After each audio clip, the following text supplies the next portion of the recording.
RSC13, first day of the Elite play-ins. I'm Travis, joined here by Smokey Bear to bring you here the start of this evening. And before we're going to talk about anything else, Smokey, we've been here yesterday, but how are you doing today?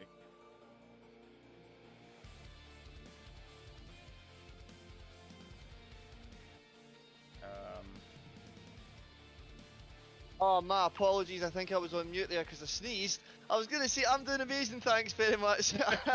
And also, it's an amazing day for Smokey Bear, and it's an amazing night here at RSC EU. We have the pleasure of casting the first match, play-in round number 1. Thanatos versus Andrew. What a matchup it's going to be, Tavish. And again, myself alongside you in the booth tonight. I'm buzzing for it. Yeah, and like I said, it's Andrew taking on Thanatos, so Ox Gaming taking on Might of Hades. And like we said before, it is the first matchup here in the Elite bracket, the first one of play-in. So we're going to kick off the entire Elite tier here together on this beautiful Thursday night. And if we're going to look at team stats real quick, it is Thanatos, the 7th seed from the Glacier Conference, if I say correctly, and Andrew, the 5th seed from the Ignis Conference. Obviously, there was a disqualify for the reason that Thanatos made it through as a 7th seed. So obviously, win-losses, there will be a big difference. And then if you look at goals scored, goals conceded, Andrew scoring a lot more, but if you look at conceded, it's not that big of a difference. It's only 15, so the impact there is not that big. Saves, Thanatos having a lot of saves, and demos also a little bit more in their favor. So, could be an interesting matchup here between these two. An underdog story for Thanatos indeed, and you know, from that 7th spot, they've done just enough in the season to get them within that contention place to actually have a wee spot here in the play-ins, and you know, it's just what they're needing. And having a look at some of the player stats, we've got some impressive stats on the board. Got a couple of my own here. Terry, number 2 for playmakers on the stats, and Tuck is number 5 for the playmakers, so I thought that was particularly interesting. 385 is number 1 for games played, number 4 overall, number 2 saves and MVPs and game losses. Danny Boy, number 4 for shots, number 6 for goals, and number 1 for hat tricks. So, you know, all across the board here, Tavish, we got players who have been performing all season long. Yeah, and we also have a lot of well-known names here on the board as well. There's obviously Terry, the Dutchman, has been around for a long time. 385 as some people know him as Kevin. I think right now he's also the GM for Might of Hades. Also a well-known player. Peak Deke, Raza as well. And then Danny Boy, the caster, everyone knows. Buddha, the old GM and caster. Tuck and Evo, everyone knows all these people at least for a couple seasons already. So we know what they can do. We know what they're capable of. But let's talk about what we predict is going to happen. And I'll kick this one off because my prediction, as always, is already well known because of the RS cast. So if you follow that, then you already know what I'm going to say here. I'm thinking it's going to be a 3-2 victory in favor of Andrew. I want to see the game 5 and I think in the end, Andrew, just a little bit more experience, will take this one. But what do you think, Smokey? Well, I think we could definitely agree on game number 5. And agree on the 3-2, but I'm going to go for the underdog story. I'm going to go for Might of Hades Thanatos. I think that they've got a chance here to prove to us all tonight, to prove to themselves and to prove to everyone here at RSC EU that they deserve a chance here in these playoffs. Yeah, and I think they really want to prove that to everyone that they can make this happen. And like you said, they're a little bit of the underdog here, because they are that 7th seed coming in, and they're facing off against the 5th seed, so that's obviously a very big difference here. But let's see, we have all the players in. Game 1 of the Elite play-ins. Andrew taking on Thanatos. And well, here we go, first kickoff, first game. It's going to be Andrew trying to make the first attack. Grade 5, clear to the side. Then he tried to keep you up and not the best of touches, but at least keeps it in this corner. 385 clears the wall, wants to follow up as well. Only to pinch it with Terry on target. Not even pinch with Terry, I thought it was going off him, but I think it was a ground pinch in the end. Beautiful control there, and that is the perfect way to open the scoreline. That is a beautiful way for Thanatos to take this first goal in the first game and to make me look pretty good here for my predictions. You know, they've absolutely came out swinging. And here's 385 diving up for another one. You know, both of these rosters, you're right, they're absolutely stacked. It's a fan favourite matchup here tonight, that's for sure. And this is us only starting off on the night. We've got many amazing games to be played here on the A stream and on the B stream as well. Now, okay, 385 there, just trying to get a cheeky redirect, but it just doesn't quite make the initial connection that 385 was looking for. And now that's going to be T there, laying off for Danny Boy. Danny Boy with a nice backflip there, takes possession in from the midfield, but can't get it past Raza. And now that duel drops in the middle. Oh, this terrible mistake on the Andrew side. Luckily, Danny Boy was there in time. Even now clears it forward, tries to follow up on his own side, only to find Terry. Danny Boy now in the air, doesn't have good work with the ball and gives it back to Evo. Gets dunked and was still stuck in that Andrew side. Tuck, one of the owners of Ox Gaming, looking here for an opportunity at least to clear the ball out, but no luck so far. Evo, beautiful clear Terry, easy catch for him. And you can see Andrew a little bit struggling here in this first minute and a half. They tried to clear that ball, keep a little bit of contact with it so they can control, but then a terrible whiff. 385 MS, the GM, the captain, extends the lead to 2. And Raza there, nice assist in off the front post, just put that ball in the dangerous area. And a dangerous shot from 385 puts it in the back of the net. 2 goals to 0 now for Maya Hades Thanatos. And Ox's Andrew, they're going to be looking to try and shape up here in the rest of this matchup, looking to try and get some attack back on, some physicality coming out from Tuck now. The owner's showing us all exactly what to do. Here's Danny Boy with a support shot, but it's just come up for a save there for Terry. Now Tuck to the backboard, 385's up there. Raza finds the connection, but possession breakdown follows up from Danny Boy onto a Vogue back to Danny Boy, and then just 6 past the post. That was a glaring opportunity there, Tavish. Yeah, I agree with you there. It was the best opportunity so far, but the accuracy was lacking. And then Terry now looking for the 3rd goal. Tuck and Danny Boy, a little bit of a weird communication there. In the end, nothing wrong there. They still managed to clear the ball, but 385 looking to really hunting for that 3rd goal here. Terry ball to the side, 385 already up, does make it touch, but it's a little bit awkward. Raza doesn't make contact. Danny Boy towards the backboard, dropping down. Kevin doesn't make contact. Evo shot on target underneath, a little bit of help from the Thanatos defense, and lead is cut in half. And yep, there was players diving there, 2 static defenders both waiting for the same play, a breakdown in communication maybe from the Mighty Hades Thanatos team. And if one of them had dove for that there, they might have just stood a chance, but with being static on the line with a shot as powerful as that, they are coming in from the hole. That one could also slip in the net a second time for the Vogue here, but no, denied by the woodwork, just a couple of inches there. And the defender's best friend doesn't hit the woodwork. Yeah, often called the 4th defender, or just you like said, your best friend. And for Andrews there was not, but for Thanatos they're not complaining. And 385 here tipped in the ball, just after anyone losing the 50 to Terry there. Then he bumps out Tuck, and then it's easy work for anyone in that position. Just one little touch needed to drop it in, and the lead is back to 2 goals.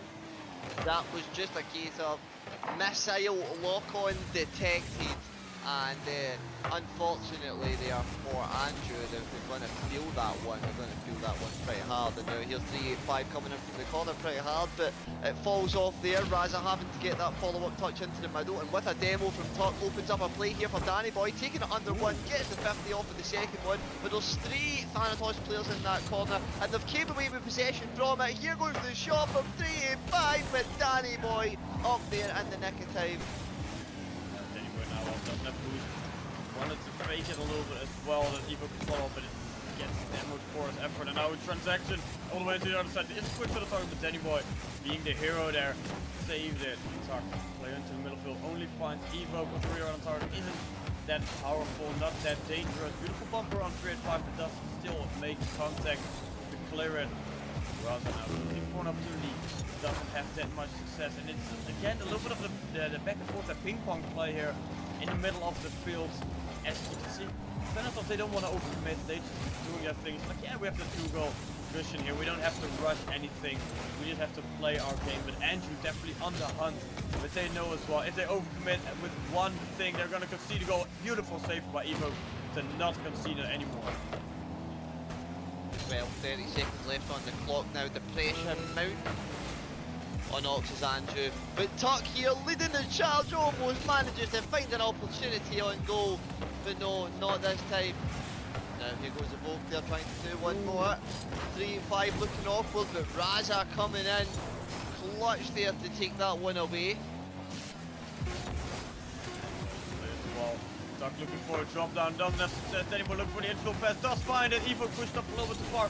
Ball on the post, final opportunity for at least a little bit of a momentum goal. But 3-5 clears all the way into the other side. Danny Boy keeps it up with one touch, looking to keep control. Raza now trying to kill it as fast as possible. He wants to continue to game number 2, and we will continue to game number 2. Thanatos, in the end, beautiful victory for them here in this first game of the series. It's an absolutely perfect start for Thanatos, exactly what they're looking for. 3-5, 8 shots in the board that game. Raza with another 4, and Terry taking that defensive role and playing well to match up with 2 saves. And Andrew as well, you know, Danny Boy, 5 saves there in that match, and still not enough, still to be losing by 2 goals here. You know, I'm seeing Danny Boy trapped back there. If they can figure out communications a little bit better, if they can figure out rotations a little bit better, get moving a little faster to the average pace of the play that Thanatos is providing here on the field, and get Danny Boy up front, then we could be seeing just exactly why Danny Boy is number 4 for shots and number 6 for goals. And, you know, Andrew, they're not showing us it right now, Tavish. Yeah, but you have to give it to Thanatos as well. They're applying so much pressure. Because they have 13 shots in total. Obviously 3-8-5 and 8 on the name itself. And having that hat-trick as well. They're applying so much pressure that it's almost impossible for Andrew to go for that normal rotation and to break out of it. Because they are just... they're not able to do it. But, you know, fun fact is we did mention 3-8-5 a couple times. So it might be a little bit of a grudge match here from him. Not against the roster itself, but against Andrew, because last season he was in this exact same position when he played on Carbo. He was in this first round, played against Andrew, lost in game number 5. I think not even in overtime, but it's in regulation. Got completely annihilated in the final game, and here he doesn't want to have a repeat. He wants to clear it out as early as possible, probably in the least amount of games as possible. So we expect a little bit of aggression from him. And well, we saw that aggression there in game number 1. 8 shots it was on the board for 3-8-5. How many shots will we see on the board this game for Thanatos' team?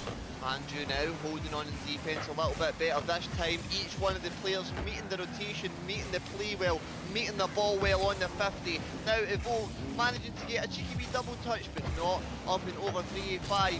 Tuck diving up, can't get it. Here goes Raza, ear dribble attack. Danny Boy demoed on the line, but does just enough there to keep it away from Tuck for now. Danny Boy doesn't have much room to close it all the way to the other side. Something we've seen from Andrew in game 1 as well. Just clear it and hope for the best. But Danny Boy here goes towards the backward. Tuck tries to follow up, gets bumped for, but still manages to recover in time to get that final cheeky touch needed. And just like that, Andrew opened the scoreline in game number 2.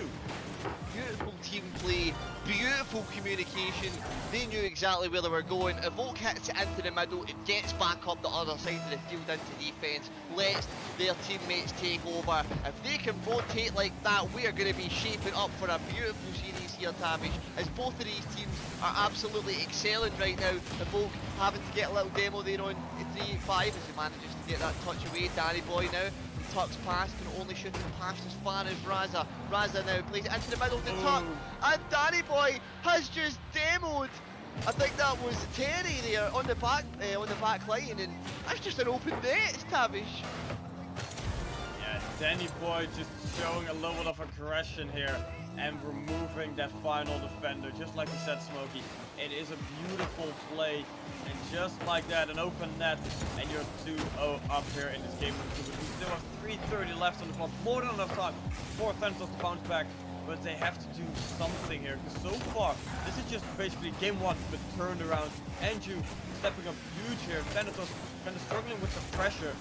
Danny Boy here now looking for a ball on the backboard, does find it. Evo follows up, puts in the 3rd goal. beautiful third goal for them as well. 3-5, they're just having to punt it out. Danny Boy can't quite get it perfectly on target, but you know who does? Evoke from Danny Boy's pass. My goodness, I was saying get Danny Boy up front. 3 assists in this game. I was calling the goals. It's definitely goal participation, that's for sure. 2 saves on the board. Danny Boy absolutely clutch right now for Ox Sanju. Great far now, just looking for 1 goal back to get the motor going for Thanatos, and he does it, not kinda. He gets that infield pass. Raza follows up in the defense and just bangs it over, I won't say over Danny Boy, but just past Danny Boy, who was kind of pre-jumping a little bit, hoping for the shot, and just like that, Thanatos at least have some sign of life here in these final 3 minutes.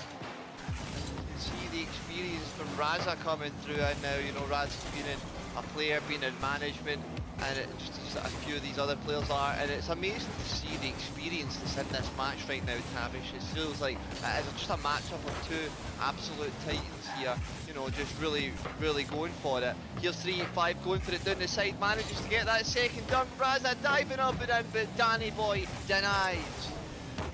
Serene now loses it. Danny Boy sees, went into the middle of the field as well. 3-8-5, what's up? Tuck, not the best of touches, gives an opportunity for Raza, but he gets shut down by Evo jumping all the way from the other side to get a little piece of that. Serene now looking for the info pass, doesn't have that much, just a little bit too much power, and Raza tried to keep the pressure from Thanatos. 3-5 commits as well, quick shot on target, Tuck over commits a little bit, and it cost him dearly. Yeah, out of possession, out of time there it was for Tuck. Raza in the right place at the right time, just managing to get that little critical touch that secures the lead here in this game for Andrew. It's been a bit back and forth. It was a strong start from them. Thanatos warming up here in game number 2. Here goes Raza from the ceiling. This time can't get it past Danny Boy. We're starting to see a theme here, Tavish. Yeah, and the beautiful thing with that last goal from Thanatos, it was a beautiful play from them, but it's also how crucial it is that in defense you don't just drive forward the ball. And Tuck, he drove a little bit, like just a little bit too far forward, and that opened everything for Thanatos. And those little mistakes will be punished severely here in these kind of series, definitely in the elites here. And now Raza looking to create another one, but it's just not working yet. They found those 2 goals, but just like that, Andrew is applying a lot more pressure again, so Thanatos is struggling a little bit again. They're struggling a little bit as well, and you know, Thanatos have done well to break what they can into the half of Andrew, and managing to get a few shots away here, you know, managed to get 2 of them in the back of the net. They're looking for again something special, and it is that experience of Raza creating that something special here for Thanatos. But there's got to be questions asked from this defensive Andrew here, and as you said, you know, one little mistake out of position, one little time, and you're going to get punished here in RSC EU Elite level. And my goodness, 3-all now, even Stevens on the scoreline. Physicality's coming out left, right and centre. We're shaping up here for an amazing series. Yeah, definitely an amazing game number 2. At first we thought Andrew's pretty dominant, Thanatos just turned it around. Now Raza looking for the info pass to 3-8-5, does put it in the corner. Evo catches it, trying to take a little bit of control, takes his time, as well as Raza, who was patiently waiting for that ball to come to him. And yet doesn't really have to do something, but it creates a little bit of pressure on Evo, who wanted to clear it so badly. A little bit of double grid on the Andrew side. Tuck gets the drop down. Evo tries to follow, but a little bump from Raza just completely throws everyone off guard. Tuck now not the best of players. Raza follows up. Evo to the rescue. Ball still in front of target. Shot will be wide, but it's a dangerous opportunity here for Thanatos to take the lead. Yeah, they were looking for a cheeky little clip there. I know Raza was waiting on that post, hanging on the woodwork. Raza going for another one on the backboard, but it's going to be a big easy clear for Evoke. Now, Evoke and Andrew with 2 seconds left in the clock. Can they create that opportunity before the buzzer? No, they cannot. Overtime.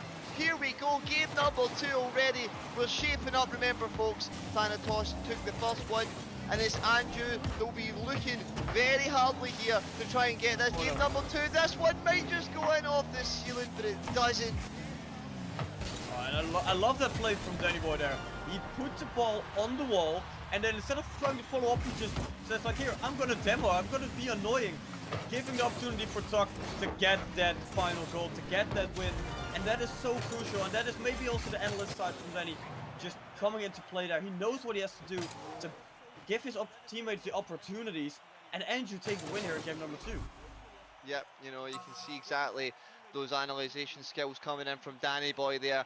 Had a little look in game number 1, had a little eye up at Thanatos and goes, right, I know exactly what we need to do. But my goodness as well, Thanatos, what a fight it was from them. This time it wasn't 3-8-5 with the 8 shots. 3-8-5 and 0 this time. It was more of a midfield maestro role that 3-8-5 was playing. All shooting that game requiring Raza there. 7 shots in target. However, 1 goal still separating these two teams there within that second match. So very close indeed. And of course we're now at that 1-1 point in the series, Tavish. It's all shapes up to this moment. Yeah, it's gonna be game number 3, the most crucial game in this series, and basically in every series, because game 3 is always the one that kind of decides which way you're going. But now it is to that point.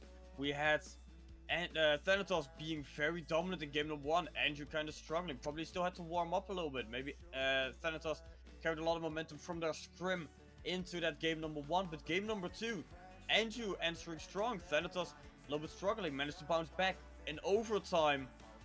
Just a beautiful, not really a demo or bump play, but just disruption from the Andrew side creates that final goal that was needed. And now in game number 3, it's going to be the question, who will be the top dog here out of these two from the start? Because I think that one is really going to decide who's going to take the lead and who's going to take the win here in this third game. Perfectly put, my friend. And thank you to everyone watching as well. I want to see what you guys think in the chat. I want to see which team you are here to support. I know which teams of you are definitely here to support. So let's see the love for these players. And like I said, fan favourites here in the chat. And you got your fan favourite caster Tavish here in the booth tonight as well. Here's talking Danny Boy trying to link up here on the backboard, but can't quite find it. Tuck going for the second goal with 0 boost. Only tries to play it into the middle. Easy collection for 3-8-5. Collection point A. Delivery from Raza. Possibly. No, denied there. Danny Boy once again.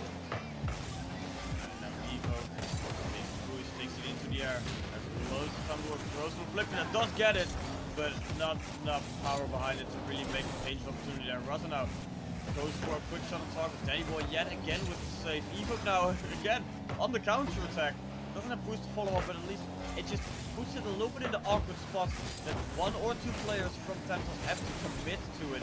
Now 3-8-5, 1 or 2 something gets bombed off. Terry drops it down. Danny Boy has to be the savior yet again. And just within a minute and a half already has 3 saves to the name.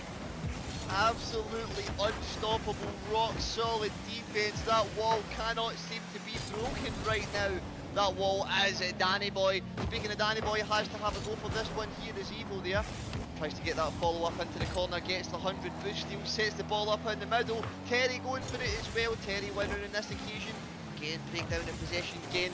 Jama hot potato. Raza trying to keep that one up. Only passes away to Tuck, and Raza there reads that one like a boot. Gets the save, but will manage to get the same one from Evoke. Is ever so close here, Tavish.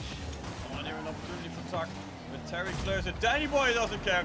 He just takes that, rockets into the back of the net, and Andrew opens the scoreline yet again. Absolutely super top here, Danny Boy, bang into the back of the net, just outside that penalty box area. And Andrew have been working at it so hard since they lost that game number 1 to Thanatos, to what seemed to be Thanatos were going to be the killers of this game. But it's been Andrew and those strong horns that have kept them safe here in this game. And Danny Boy from Evoke's pass into the front post past the goalkeeper. You just can't save them, and you just can't save this one. Tuck waiting as well. 3-8-5 awkward, backwards, never saving that. Beautiful goal here from Andrew. Andrew warming up here in the series. Beautiful team play, showing everyone how it's done. Thanatos again on the back foot, looking to at least get 1 goal so they can equalize. Raza looking for an opportunity, pops it up. Terry's looking to drop it down, does drop it down underneath the defense, and there's a quick answer. That is definitely a quick answer here. It's now Thanatos asking the questions right now with this shot, and the questions to be asked is, what happens defense? A little bit of an awkward play. Nobody expected a touch from Russ to go that high. Terry, beautiful jump there to at least do something. 3-8-5 now with a shot on target. Will be saved by Evoke in the end. A little bit of a close call there, but in the end it is still safe. Tuck now doesn't make contact. Evo a little bit of awkward. Danny Boy has to bounce back. Evo Tuck now looking for a pinch. No success. Terry drops it towards the backboard. Danny Boy clears towards the other side. And a whip from Evo. 3-8-5 looking for a double touch. Doesn't get it. Danny Boy looking for wins the 50-50. Tuck goes for the bump. Doesn't find it. Raza clears to the other side. 3-8-5 infield pass to Terry. Terry shot on target. Will not go in. Tuck, final player to get the touch on the ball. Ever so close there. Here comes another attack, this time from Raza, this time from Terry in the middle. 3-8-5, plays it too close to Danny Boy, and it's another great save. 4 saves that has been on the board here, and this game from Danny Boy already. We've still got just under 2 minutes left, only 1 goal separating these teams. Still anybody's game at this point, but Andrew will be looking to pile on the pressure and keep that lead for as long as they can. A ball back across the line to Danny Boy. Danny Boy from the corner trying to go for that dribble play. Does so, manages to beat one, beats Raza up on the wall, but Raza diving in to claim possession back for now. However, a poke in the middle to Tuck, but the goalkeeper getting in there in time. And here's the redirect pass. Shot coming on from Terry, but no. Denied from the backboard. Tuck now looking for an opportunity. Just to win the 50 against Raza, but Terry and 3-8-5 are there. Now looking for an opportunity as well. 3-8-5 follow-up ball in front of target. Evo clears to the left side. Trying to get it past Russ. Russ doesn't make contact. Evo now finding Tuck. Tuck towards backboard. 3-8-5 trying to make contact. Doesn't make it. Terry has to follow up. And we see a lot of repeats here from the Thanatos side, where one player wants to go for it, doesn't make contact, and the second one has to follow up straight afterwards. Now finally they can go on the counter. Terry goes for the infield pass. Russ tries to follow up. Gets beat by Tuck, and Tuck not the best opportunity there to make a shot, but at least puts in an option for the Thanatos players. And now Raza, 3-8-5's pass. Again, can't make it past Tuck. And Tuck, they'll just set a Volk up in the middle with a clean open net. And with 14 seconds left to go, it's looking like game number 3 is going to go to Andrew. But of course, anything can happen in Rocket League. And Raza, Terry and 3-8-5, I believe, if they're about to peak here in this game, it's going to be right now. Here goes the kickoff. 3-8-5 setting up Raza in the middle. Raza goes up, tries to get that air dribble, but runs out a boost, and a big clear away for the Volk makes that game look like it's gonna go to Andrew. Here goes another attack that finishes off from the Volk, and it does finishes off. It finishes off Thanatos here in game number 3, and it's cheeky here from a Volk. And I was really thinking the clock will hit 0 the moment that ball will touch the ground just in front of the net. But no, the clock is helping Evoke there get that final goal. Just like you said, a cheeky goal there for Evoke to make sure they have a dominant win here in game number 3. Have a lot of momentum going into that game number 4. And you know, on double match point. And Thanatos, they have to think, what are we going to do? Will we play the same? Will we call a timeout? Will we just use this full minute to fully change our game plan, or just, you know, go all in, hope for the best, and just see what's gonna happen? Well, having a look at, you know, how the series has went so far, it was that initial great start from Thanatos that, you know, seemed to get them a large booming bit of confidence. Don't forget, you know, these guys are the underdogs right now, essentially in this situation, and where they probably got that first good bit of confidence, I can imagine maybe say when the tides have started to turn, that there's been a little shift in mental, and I think that we've saw on the field, you know, from the Thanatos team. But I believe if they can get into that regain mindset, they've already proved to us on the field they have what it takes to beat Andrew and make it through into the next round of the RSC Elite play-ins. But you know, they're going to have to step it up a little bit here, and I believe that they can do that. They definitely have to step it up, like you said. And so far, everything they've shown us, they have the capabilities to do it. But at this point, Andrew is just kind of like that kryptonite, they're just denying every opportunity. And maybe here in game number 4, they can force that game number 5. It all comes down to Thanatos. How will they answer against the playstyle of that Andrew roster of Tuck, Evo, and Danny? And well, now here goes Terry trying to keep it simple. I was going to say there's not really any real direction here as well for Thanatos. It has been a case of try and get the ball upfield as much as possible, and as we were saying as we were talking last night, keep punting the ball away. But I believe if they can get a little bit more direction on their passes and try and find each other, more importantly, on the field, then we could be shaping up a lot more like they were in game number 1, where it was just pass, pass, pass, go, go, go. And then since then, I mean, it's just getting a bit scrappy out here now. Everyone's diving for it. Here's the directional pass, but just like I was asking for it, they must be listening. Where it is into the middle. Look at the positioning from Terry, the goal poacher, ready to pounce that one into the back of the net. Yeah, beautiful team play from the Thanatos players. One touch to the wall, infield pass, banger of a shot on target. And just like that, Thanatos opened the scoreline here in this game number 4. They so desperately needed that first goal, so now they have a little bit of momentum in their favor. Still 4 minutes on the clock, so more than enough time for anything to happen. But that first goal, that always gives you a little bit of a boost going into the rest of this game. Because then like, okay, I know I can score, I know I can do whatever I want, but Evo here now goes all the way to the other side, just gets denied by Trade 5 on the final opportunity. Trade 5 himself now going all the way into the other side, gets denied by Evo on the return. But it's a little bit of back and forth there with like the big carries all the way into the other side, and the team play will definitely have the biggest impact. 100% right now. It is a good old game of return to sender between these two teams. And it's that back and forth game. And as you were saying as well, might have Hades Thanatos, they'll be feeling pretty good right now. Andrew's defense in the last couple of games in the series just has been truly unstoppable. What has felt like that at least. And they've kind of laid off in the attack a little bit. But here is another second one coming on from them now. It seems to be Tuck leading the charge here. They can't lead it past 385. You shall not pass. 385, putting another 50 in the middle of the field, only leaving the ball for Danny Boy to take a shot on target. Crossbar will not help. Good shot from Tuck will be saved by Raza. Now it's Evo, has boost to work with. Takes it into here, looking for the double, gets denied by Raza. And 385 clears it with a banger to the other side. Tuck puts it in an awkward spot. 385 tries to follow up. A little bit too slow there. And the ball has been cleared all back into the middle of the field. Good opportunity for Thanatos to get that 2-goal cushion, but in the end it was just not meant to be. Right now it's not that cushion, is it? It's that hard back chair. Right now they want to be upgrading themselves to a nice gaming chair where they can get their aimbot.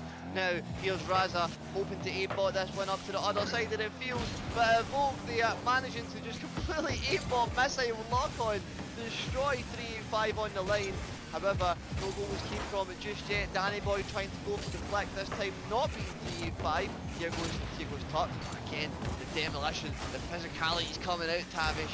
Thanatos do not want to give up this lead.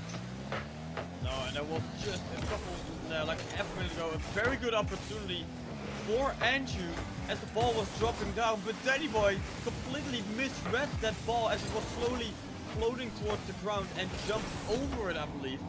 And that was such a good opportunity for Andrew to get into it, to get that goal. And luckily, Evoke here now on the drop down pass from Tuck does get that equalizer that so desperately needed. But they could have had this equalizer a lot earlier. Could have had it a lot earlier. However, their moment seems to be right now. With 1 minute and 27 on the clock, they're not leaving themselves much time to finish the job here. They're going to have to be fast, they're going to have to be efficient, and they're going to have to hold on to this ball here. Danny Boy having a go of it, but 385 there, up on the crossbar. Another save, Raza, another save. It has just been unrelenting, absolutely unrelenting attacking here from Andrew since Thanatos got that first goal, but they're holding on for dear life right now. Terry drops it down to Raza, winning the 50 against that Danny Boy. Looking now for an infield pass. Terry wins it, looking to follow up on his own touch, doesn't have any success, gets denied by the defense. Grade 5 has to back down. Tuck looking for a low pop, does find it, but it's just a little bit too far to the side. Now Andrew looking for that winning goal so they don't have to play one more game. Tuck looking for a opportunity here. Doesn't have boost. Russell follows up, plays towards the side. Double the boost move, takes it into the air. Takes a quick shot on target. Evo gets that final touch needed to keep them alive here in this game. Terry looking for that double tap, doesn't make contact. 3-5 now. We hope for something here in the corner. 15 seconds of Vogue. Only makes it through his pass as far as Raza, but that one sinks past the post. And now Danny Boy holding up a bit of time. Holding up the hope here for Andrew as a Vogue with another gleaming counter attack. Tuck's not going to reach that in time. That is in fact going to bounce off the ground. And well, here we go, overtime. Will we be going to game number 5? Only these players in the field will tell us. Yeah, and will we see a quick overtime or a long overtime? Well, Raza gets the infield pass and even gets the goal within 11 seconds, and we will see game number 5. Wow! No way, that was an RKO out of nowhere. I don't think that Andrew defense was expecting it. And oh my goodness, there was a player that was flying out towards the corner as we fly through to Champions Field for game number 5. Oh my goodness, I cannot believe that. That was just so quick, instantaneous from Thanatos there, Tavish. Yeah, Thanatos straight after the kickoff, just what Andrew did to them in game number 2. Straight after the kickoff, a little beautiful play. Use the chaos from after that kickoff happened to your advantage, and they did it perfectly here. And where we thought Angie, okay, they have the opportunity to bounce back, they got that goal, they got a lot of pressure, they have a lot of momentum, and then overtime, a kickoff is sometimes just what you need to get that little piece of favor, a little piece of luck on your side to take the win. And now we will see a game number 5, first series of the night, with the underdog of Thanatos and the well-known roster of Anju. I'm losing my words here as we're slowly nearing the end here of this series. But game number 5 will decide who is going home and who will continue on this night. That's right, we've had some absolutely mind-melting series here. Serious here, sorry, and it will be serious, is that I can promise you. It always is here in RSC13. And don't forget everyone, we're absolutely living it up. This is the elite play-ins, and right now the underdogs Thanatos just managed to secure game number 4, taking us to our game number 5. Here we are in Champions Field. Here goes Raza straight away to Terry on the front post. Thanatos come out swinging with that side. Beautiful team play here, and then a little bit of a awkward moment there. 2 players from that Andrew side, both completely misreading the ball. Also, I must say, a difficult ball to read if it just drops out, not according to the wall, but just in front of that. And Thanatos, within 10 seconds, open the scoreline. They don't want to lose this one. 3-5 match don't want to repeat a season 12. He wants to win this one in advance. Terry now looking for an opportunity to help. His bumps 3-5 in the process. Looking for the info pass, does get it in front of the target, wanting to go for a Doomsday. No success, and Danny wants to clear, but also no success there. Yeah, bit of a scrappy game 5 to start us off. We've seen nerves on these players all through the series, we're still seeing them now. It just goes to show you how much they love this Tavish. They want this. They want this game number 5. They want to take this win. They want to make it through to the next match here at the play-ins. They want to survive into these playoffs and head through to win the championship. 3-8-5 wants it, can't get it past Tuck though. Does show a little bit of help from Raza. Could be a little bit of interference though, as Zero Boost comes into play. Terry there trying to get that covered up, but a Bolt's going to take it away on the dribble, run away with it up the wall, but Raza diving in there just in time. My goodness, it's getting scrappy out there. Yeah, 3-5 gets bumped off here. Has to leave the ball. Raza now on his own side. Left goal. Danny Boy waiting. Keeps it close to the one, at least gets it back to that Thanatos side. Tuck looking for the infield pass. No one receiving it. The 3-5 takes good advantage of it and clears it all the way into the Andrew side. Evo now doesn't have the perfect touch, but at least he has control. Looking for the ground pitch on his front 3-5 on the receiving end of it. Tuck, India looking for an opportunity. The ball dropping earlier than himself.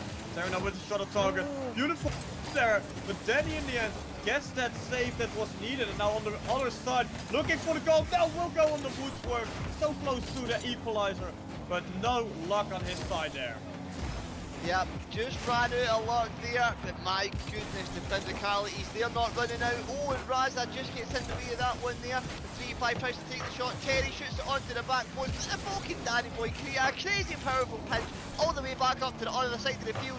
The possession, the momentum now falling with Andrew, trying to keep that pressure on this defending Thanatos side, looking for desperate counter-attacks like that. But as you say, unsuccessful, unlucky so far on both ends.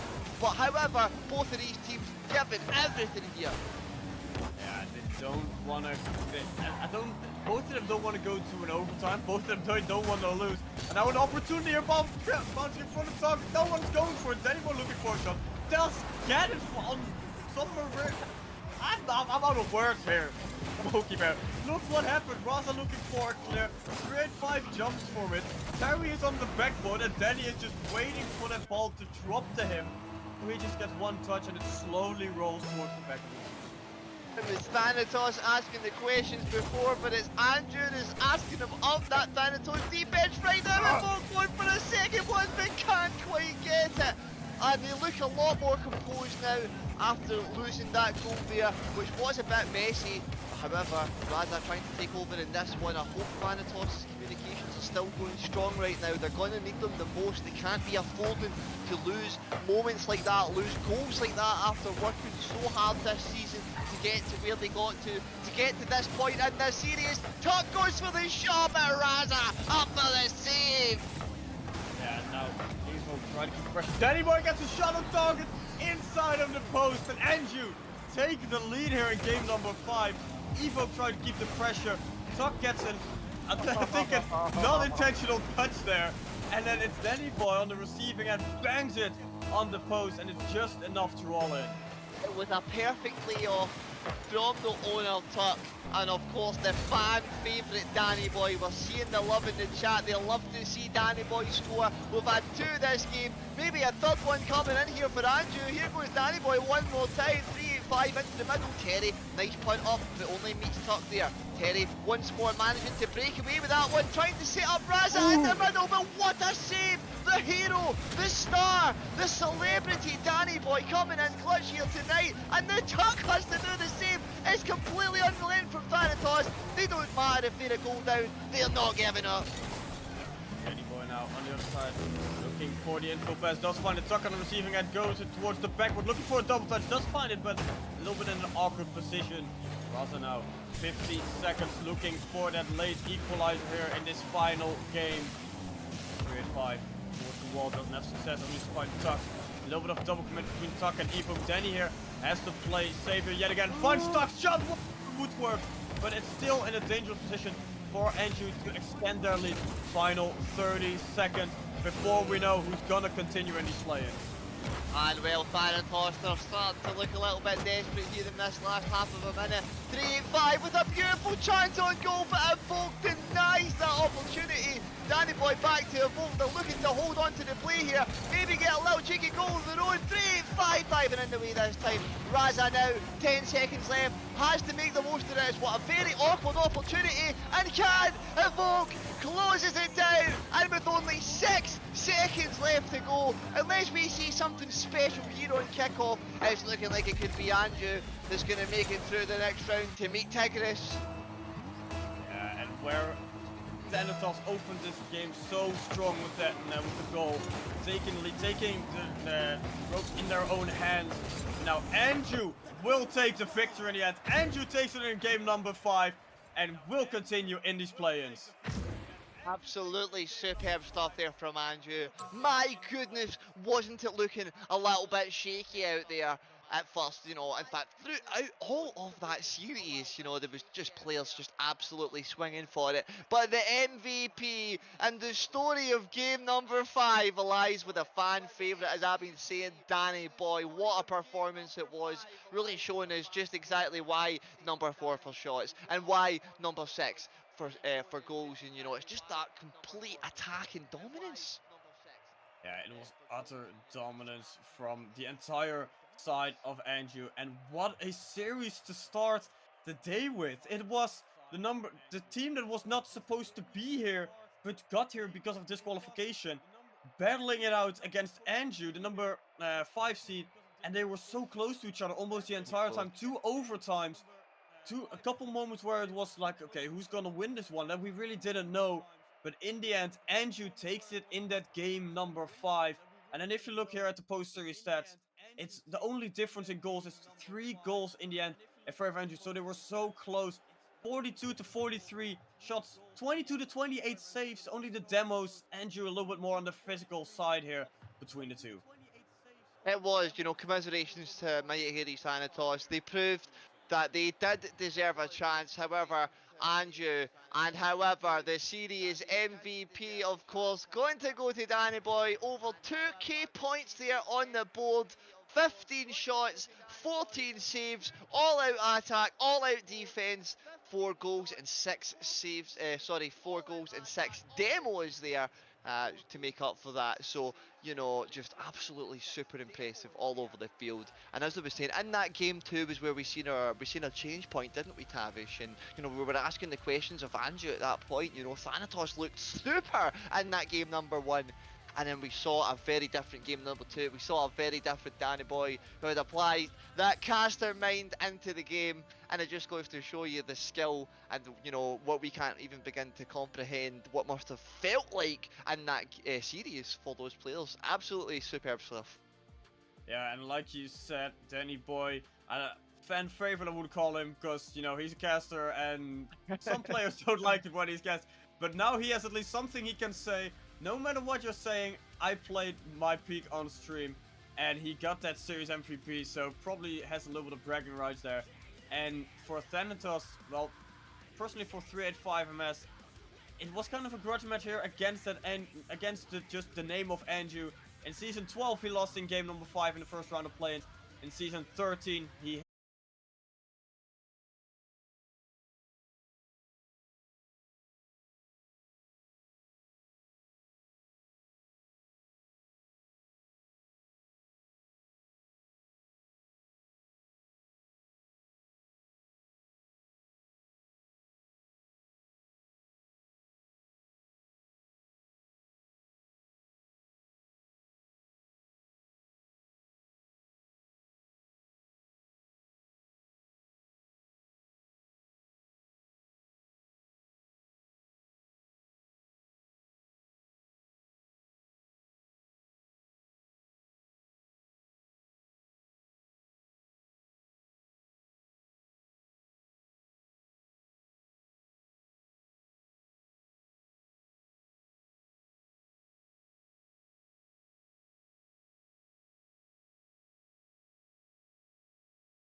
to you. My ecstasy, make my colors bleed. I'm addicted to you.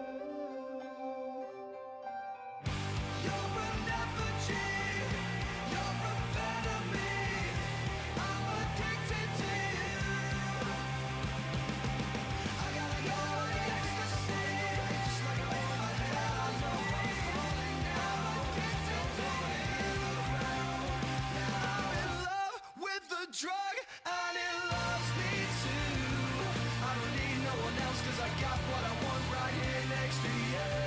'Cause we do what we want when we're all brand new. We're the brand new kids, and it will see us 'cause we look like you.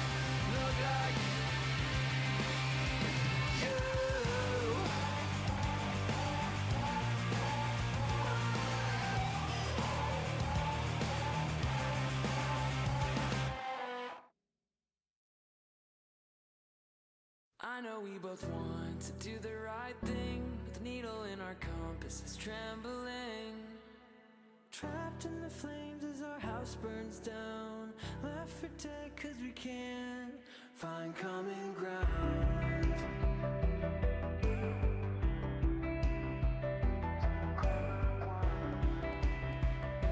We can't find common ground, so we agree to burn it down.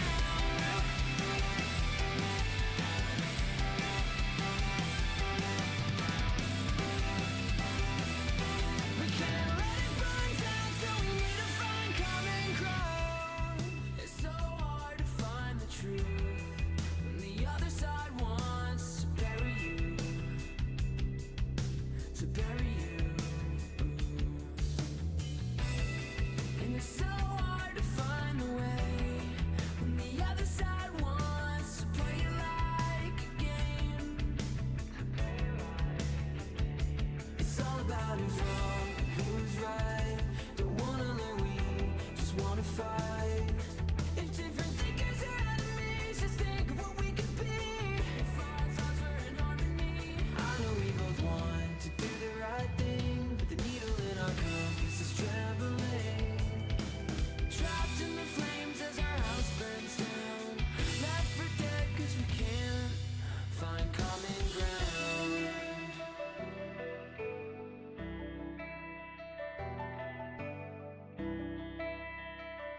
We can't find common ground, so we agree to burn it down.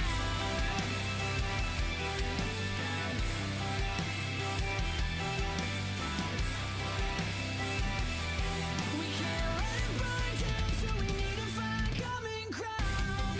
We're stuck in a maze of conviction, living bad ways, bound to rob and collide. Build this wall. It's sad that is wrong and who's right. Don't wanna let, we just wanna fight. We've been blurring the line between dreams and reality. Only the truth can set us free. I know we both want to do the right thing, but the needle in our compass is trembling. Trapped in the flames as our house burns down, left for dead 'cause we can't find common ground.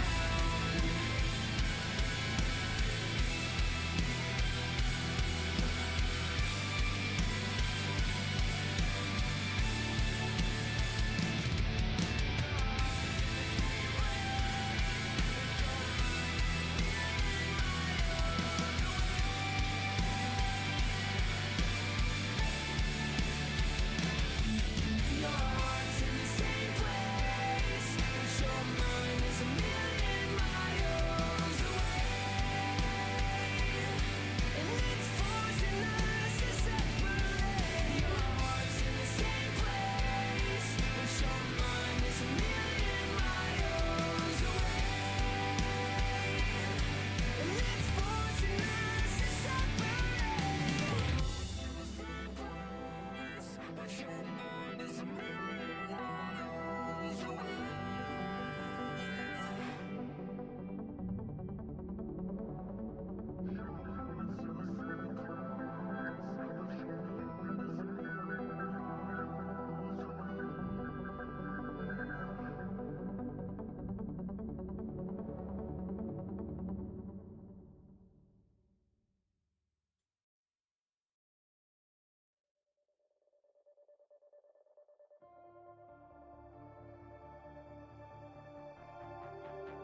It's never too late to step out from the circle. I don't see where it ends. It just keeps dragging, dragging, dragging. I won't stop running, running, running. It won't stop coming, coming, coming. You're the one who drags me down. Why do I care? You're nothing but an anchor. I'll carry the weight. You won't bring me an answer. Why do I care? You're nothing but an anchor. I'll carry the weight. You won't bring me an answer. So it's up to me, wherever I will be. I'll know it ends with you. It just keeps dragging, dragging, dragging. I won't stop running, running, running. It won't stop coming, coming, coming. You're the one who drags me down. Why do I care? You're nothing but an anchor. I'll carry the weight. You won't bring me an answer. Why do I care? You're nothing but an anchor. I'll carry the weight. You won't bring me an answer.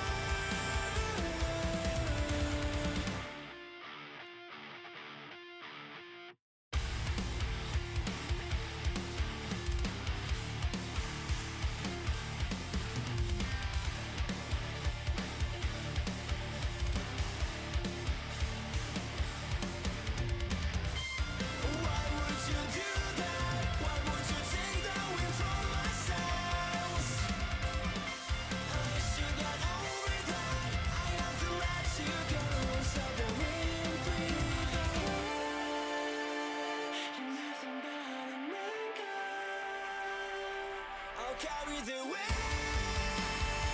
You won't bring me an answer. Why do I care? You're nothing but an anchor. I'll carry the weight. You won't bring me an answer. Why do I care? You're nothing but an anchor. I'll carry the weight. You won't bring me an answer.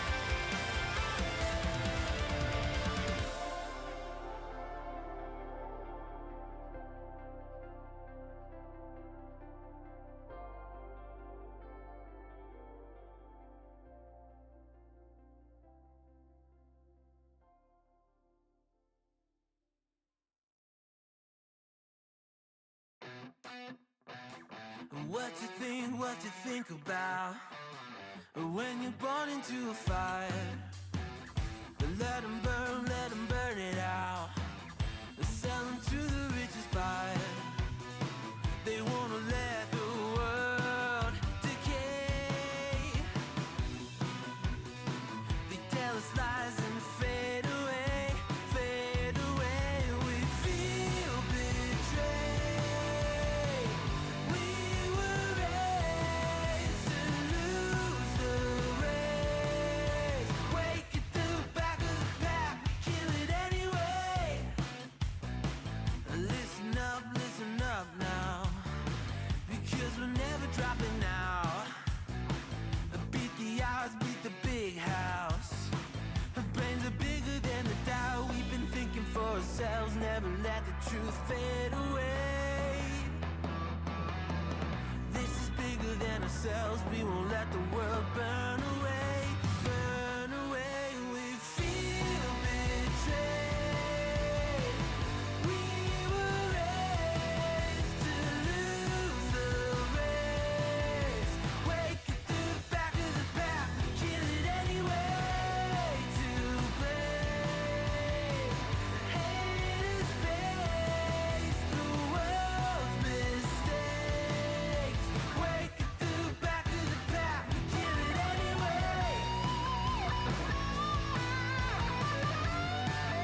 gentlemen, welcome to the Elite Play-ins. We are on the second out of third series of the day, and you're going to see a familiar team with Andrew returning, but I think that's not as familiar. It's your two casters you've got here on your screen. My name is Sir Pegasus, and I'm joined here by the wonderful Subzan.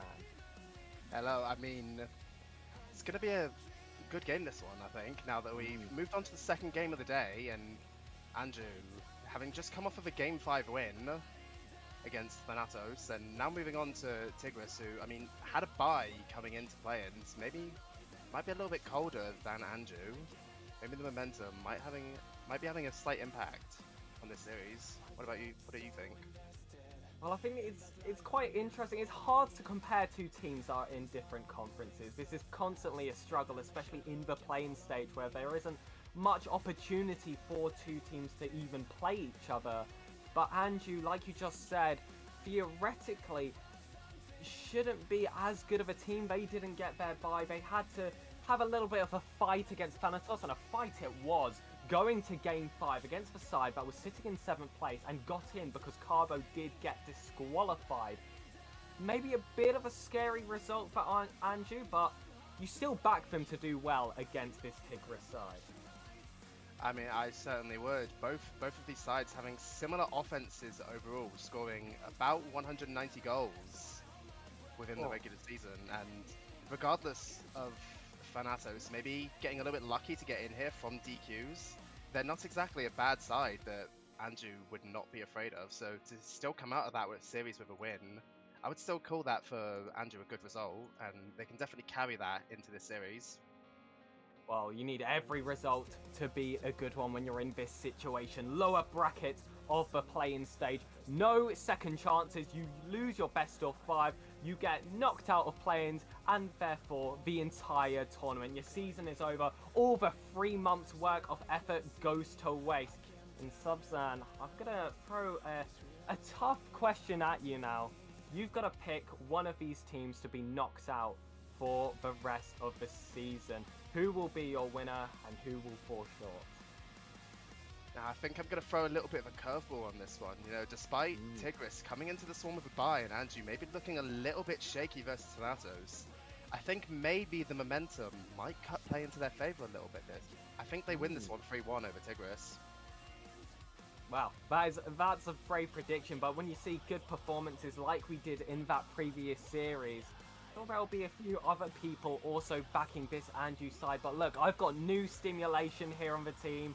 On the stream, it's a completely new team for today. It's Tigris. I'm going to back them. It's going to be a close game, I reckon. It's going to be a similar prediction to what I gave on RS cards. It's going to be a 3-2 win for Tigris. The Ox Gaming side going to come so close to making that championship Sunday, but they'll fall short to a team that 5th place in the Ignis Conference. This one has potential to be a classic. I mean, it definitely does, and hopefully, sooner rather than later, the players will get into the lobby and we'll be ready to kick this one off. Yeah, I want to waste absolutely no time. I'll ask the players once more, are they ready? And if so, we'll give them the straight go, go, go. We won't waste no time. We'll go straight into this series. A decision has to be made. Who will make it to Sunday? There we go. Both teams saying they're ready. I'll give them the go, go, go. Your screens have transitioned. We have entered the pitch. It's Manfield night. Let's get this party started. And I think game 1 very much going to be indicative of how this series goes.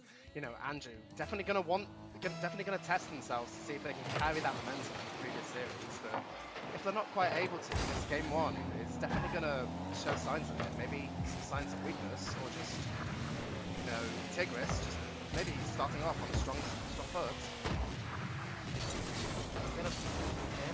Chance to put it off the wall. It's going to be a chase to the middle space. He's not able to get the touch. Maybe warming into this series. They haven't had the chance to play today, which you could say is an advantage for an Andrew, or disadvantage depending on how you rate the players on this team. But they look fairly strong. That's a good challenge here in the corner. We see team waiting in the centre. Danny Boy lurking in third, immediately getting involved. It's a high ball. Maybe could have got it on target. But early pressure being shown onto Tigris. Yeah, I mean, I've been very impressed so far with starting pressure. They seem to be linking up a little bit better than this Tigris side at the moment. Maybe getting the ball out a little bit more and just not really allowing pressure to be developed on them, even when they're on defense. Spacey looking to take this upfield, maybe get it past Danny. 1 to 50, sends it all the way downfield. Perry now has to get challenged by that. He takes it to the corner. Now tries to take it again, and I mean Tigris now trying to look towards to play out of their back half and generate some sort of pressure. So far, I think the defensive has been pretty composed. They've done very well not to just move the ball, put it into a corner, towards a teammate. That's like we've seen there. Spacey setting up Vector well, and it's been pretty end to end. I would say I have favoured Andrew just that little bit, but we're only 1 minute and 40 seconds into this game. So much action left to happen. Who will draw blood first? I'm sure that'll make a huge difference. Both teams probably just feeling themselves out, spinning each other outside with these boomables at the moment. Maybe trying to see if they can locate some weaknesses in their opposition, but T tries to hit off the back boy for Danny Boy, maybe looking for a double, but Spacey manages to clear that one out to pair. Hits it towards the corner, looking to generate again some sort of offense. Vigma is now up.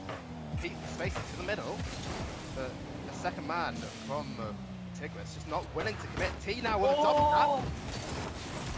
And Danny Boy. Tigris's maybe confusion of that coming off the crossbar just swoops in to get this first goal for Andrew. He had a completely free backboard, almost got the double tap, didn't quite find its way in, and there was no defender there, really ready to clean it up. Danny Boy, all he had to do was just drive forward and tap the ball. But that's all the difference now. Tigris, quick on the attack, want to get this counter fast. There's 2 minutes 30 left, half the game to go, but you do not want to fall behind for too long. That's when the pressure starts settling in, especially before you've even scored your first goal of the series. You start to let the worries groove their way in, like Spacey now. Difficult decision to make on the backboard, does well to get the ball to Vector. Beaten by a vote, will keep the ball close, an option on his right with T. Waiting low on the ground, unable to get that ball. A vote luckily able to follow up on it, but Spacey now trying to keep it close. This control is so important for both these teams. And chance there for Danny Boy, just couldn't get on the end of it. Yeah, and I mean, Andrew at the moment having significantly more possession, more control, and are significantly less panic than this Tigris side. Clearly, their last game against Ronaldo is having an impact on not only their confidence, but momentum come into this.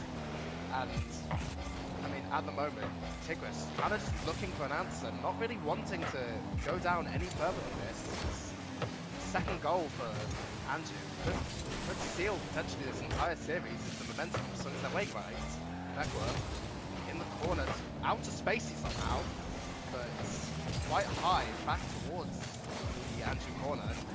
Really, it's probably exactly where Andrew wants it. Safe space in their own corner.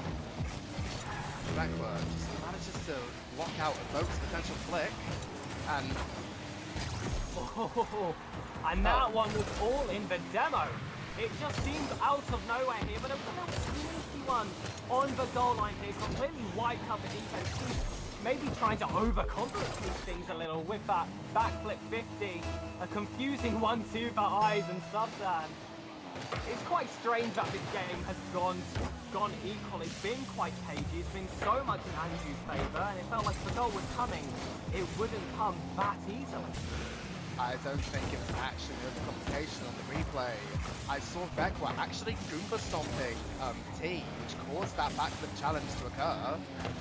Maybe accidental, maybe not, but it's exactly what Tigris were going to want this early. And now maybe playing for overtime, or maybe trying to secure this one in regulation. But at the moment, Andrew putting on the pressure, and T off of a high lob ball puts the second one out. Great 50 from Danny Boy, who was behind the ball, managed to wrap themselves around it just so he could stay somewhat in that position. T was very ready on the follow-up. saw the open net at that near post and just slotted it away. When the chance is open, you have to be able to take it, especially in these playing situations where one mistake could end your entire season. However, that looks like to be a bit of an open net for Tigris. Both alone on the back, had to make one save, could get a second. That shot isn't in, couldn't get the clearance out, and out of nowhere, we look to be going to overtime. Evoke just left as last man for maybe a little bit too long there. Teammates not really able to clean up that very awkward ball, just kind of loitering on the goal line. But 5 seconds left now. Both teams will want a miracle to avoid overtime. The pair just about getting back in time for that. This ball hits the ground, and we've now got overtime in the first game of this series. It feels like those mistakes were starting to seep in later into that game. It was very cagey in the first half with only one goal being scored, 3 in the second. And now we're on to overtime. It felt like those last 3 goals mostly came from defensive mistakes, but this one trying to be a bit of magic, an infield pass from Danny Boyer. Both wanted to get onto the end of it. Just happened to hit the crossbar. I think Tigris feel lucky to get away with that one. But now's their chance to create an attack of their own pair. Comes in off the end of that. Didn't get the shot. They spacey positioned well in that first man spot. Got themselves involved. Took the opportunity. And what a goal. Flipped it right. Saw both players jumping up the near post. It's well placed. And they take the lead, both in game and series. And I've got to give credit to Perry there. That was an absolutely brilliant pass to get that one down to Spacey. The defense just not exactly ready for it. And I mean, Tigris, they maybe looked like they were on the back foot for a lot of that game, but eventually the pressure caught up as they slowly warmed into it, and they'll be very happy to get that first game. I think it was a great performance there from Spacey. Tigris were a team that had to fight from behind, and to fight from behind you need some huge mentals, you need some players that are going to step up when those opportunities come. 2 goals and a nice infield pass to end the game is exactly what this side needed. That was the hero they wanted, but this is only game 1, Subsan. There's so many matches left to go, and if they're as tight as that one, nothing that can easily be predicted. Nah, I could definitely see the rest of these games being 1, maybe 2 goals at most. But Andrew, despite the fact they lost game 1, I've been very impressed with their team play. They're very willing to commit that second man and pass to them, which is a very good option to break down a strong defense, which Tigris at times was showing off. But now we're getting ready for game 2. All the players looking to start this kickoff, hoping maybe to start this second game off strong. Andrew, forced to respond now, but my eyes are still on Tigris. They were a team that had to fight from behind the entire game. We saw mistakes coming out from both sides. Could they step up now and try to move on with that momentum and have this entire series in their hands? And we get another cagey close game like we got in game number 1. Well, there's only one way to find out. That's what we're trying to start the early attack. Great clearing from play. Keeps the ball close. Bangs it off the wall quite well to get it out of danger. And Tigris already trying to make it 1-0. They keep the possession. It's a good demo into a team. Maybe trying to make this pressure easier to maintain. Keeps it on the corner. But that whiff might give Andrew just that space and time they need to get this ball out. And T looking to clean up. Beckler there, I mean, he had a very good chance of shooting that ball. Andrew seemed very hesitant to actually push on his attack, but just the ball barely off target. But Beckler now with a chance maybe to redeem himself. He gets the ball off to Spacey, tries to take it off the ceiling, does so, but T is up so quickly to avoid anything really coming of that. And I mean, Tigris are now increasing their speed, increasing their pressure. They do not want Andrew to recover from that game 1 loss. And again, chances off the backboard, chances just in midfield passes, they keep coming for Andrew, but currently Tigris doing a good job to keep them out. That is an awkward touch in the corner, and he's just given the ball away to Tigris. It felt like a goal was coming with how many attacks that they had, but still, it felt like Andrew attacks them off the counter. But it's a mistake that allows Tigris to get that first goal, and you cannot afford that to happen, especially when you're already a game behind. That sort of mistake, it's definitely going to weigh down on Evoke's mind, but he's just got to really reset from it now. Not really just play this game, maybe to a 1-0, 2-1, and just not really worry about it. But Danny Boy, immediately as I say that, takes a shot from almost midfield, absolute ripple, almost 10 kph. Defense caught lacking, heated the entire game. I think that's a message to his teammate there, Danny Boy. The old boy is telling his teammate, look, calm down, son. I'll bring this back. I'll bring this game back. We can say it's 0-0 now. Any previous mistake didn't happen. It's a good opportunity to reset now on what was quite a decent start to the game, I think, until that goal was scored. Now, we've got here from Spacey to give the ball away to Andrew T with a bit of space. We've seen how good all these players are individually on the ball, and both, especially despite their mistake. I think that's been pretty good for the rest of the series. Spacey, an opportunity to put the ball on net. It's a great save from T. The danger doesn't seem fully over. The double commit there, recovered well. Danny Boy trying to go for a bit of an individual effort. It's a nice 50. There's space in that right corner, and T, I think he's rushed that aerial a bit. Yeah, just a little bit, but Andrew struggling a little bit, currently only registering a single shot in the first half of this game, despite the amount of pressure they seem to have been generating. But Spacey takes this one downfield, barely off the post. It makes Danny Boy commit for it. He's now trying to make a back pass, but Danny Boy managing to 50 back quite nicely into his own corner. But it's he awkward. And Tigris just constantly piling on the pressure. Andrew looking a little bit awkward at times, but seemingly for the most part surviving. Exactly how they need to be. Really been liking Danny Boy's play so far, even in really awkward positions, even when it's a double commit back in the ball game. He's managed to make magic out of them sometimes and make those bad plays not linger for too long, and that shot from a Vogue had so much Oh. promise again. Oh, no. No! And it's not the way to go behind. What's happened here? And it's Pair on the goal line. Another player who I think has performed so well this series so far makes a mistake. Danny Boy is credited with a second goal, but I don't think he'll feel like he earns it. It's just gifted to him on a plate. We've all been there in rank at one point in our lives. Just the accidental backflip, maybe flicking your control stick up a little bit too much, and you know, Tigris this time on the receiving end of that. The 1 minute 20 seconds left. They're gonna have to get that one out of their minds, because a mistake like that could very much tilt them. And yeah, Perry. He had a good double there. He had a chance for Becker to follow it up. Gets maybe a second touch he wasn't looking for. Becker off to Spacey, but the defense wise to it, and really just trying to keep the ball out now, play a bit of game management. Really just not wanting Tigris to get anything of it. That's a brilliant carry from the boat to take it to Tigris' corner.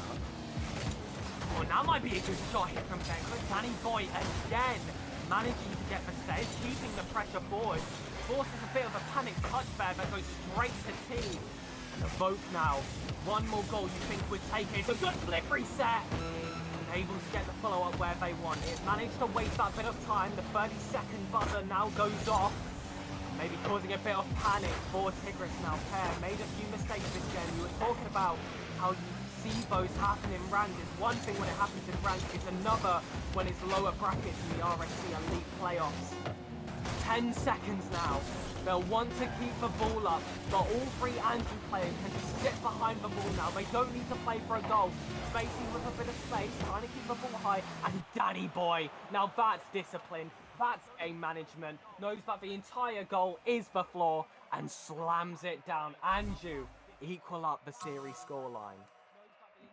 And Tigris, I mean, they had the significant pressure in that game. Andrew only putting on 2 shots total, at which the only 2 they didn't score of those were both saved off by Tigris, but they'll definitely feel unlucky to not take that, at least take that game to overtime. And I mean, specifically with Perry on that backflip, you've got to hope he can recover from that coming into these future games, because if that weighs down on his mind, Andrew could start running away with this.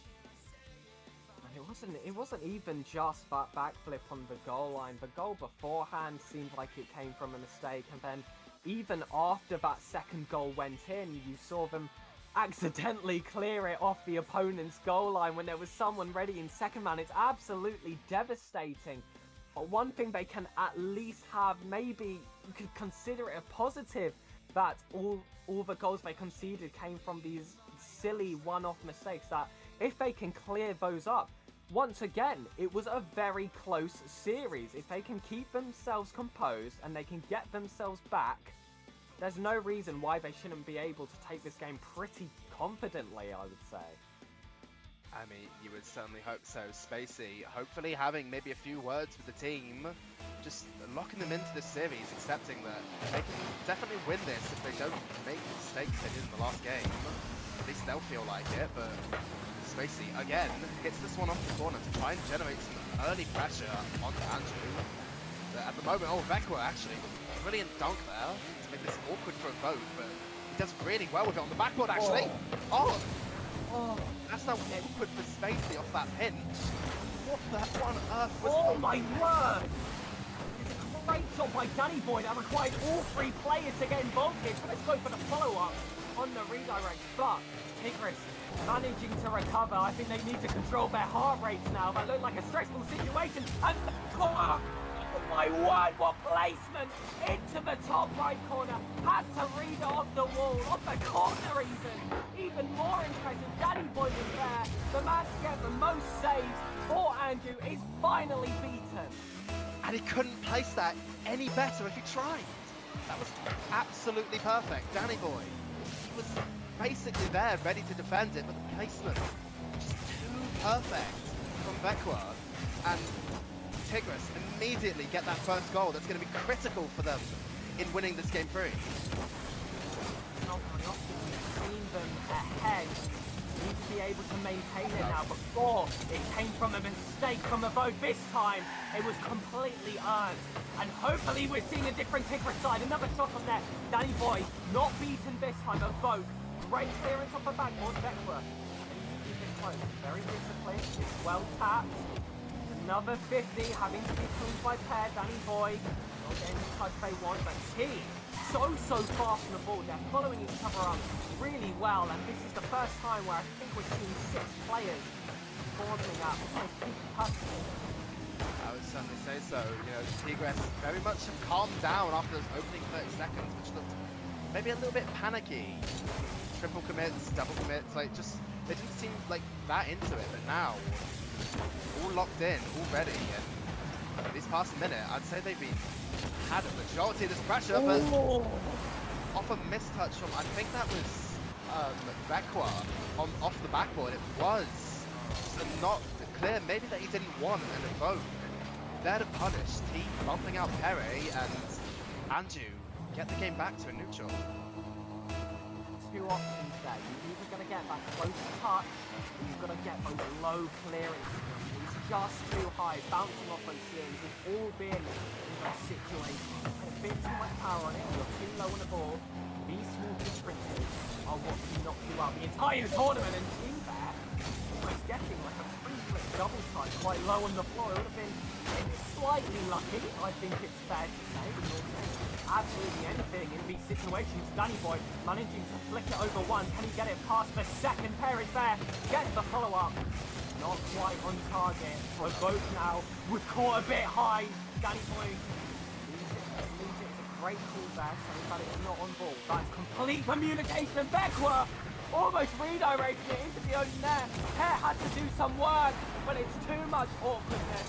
And Andrew takes complete advantage. I mean, the main thing you've got to think back there is Vekwa accidentally redirecting that one on target, which meant Pere had to jump for it. Didn't really have a choice to try and just stay on the ground, and Andrew, immediately noticing that mistake, just all dive on the ball and get that into the back of the net to regain the lead.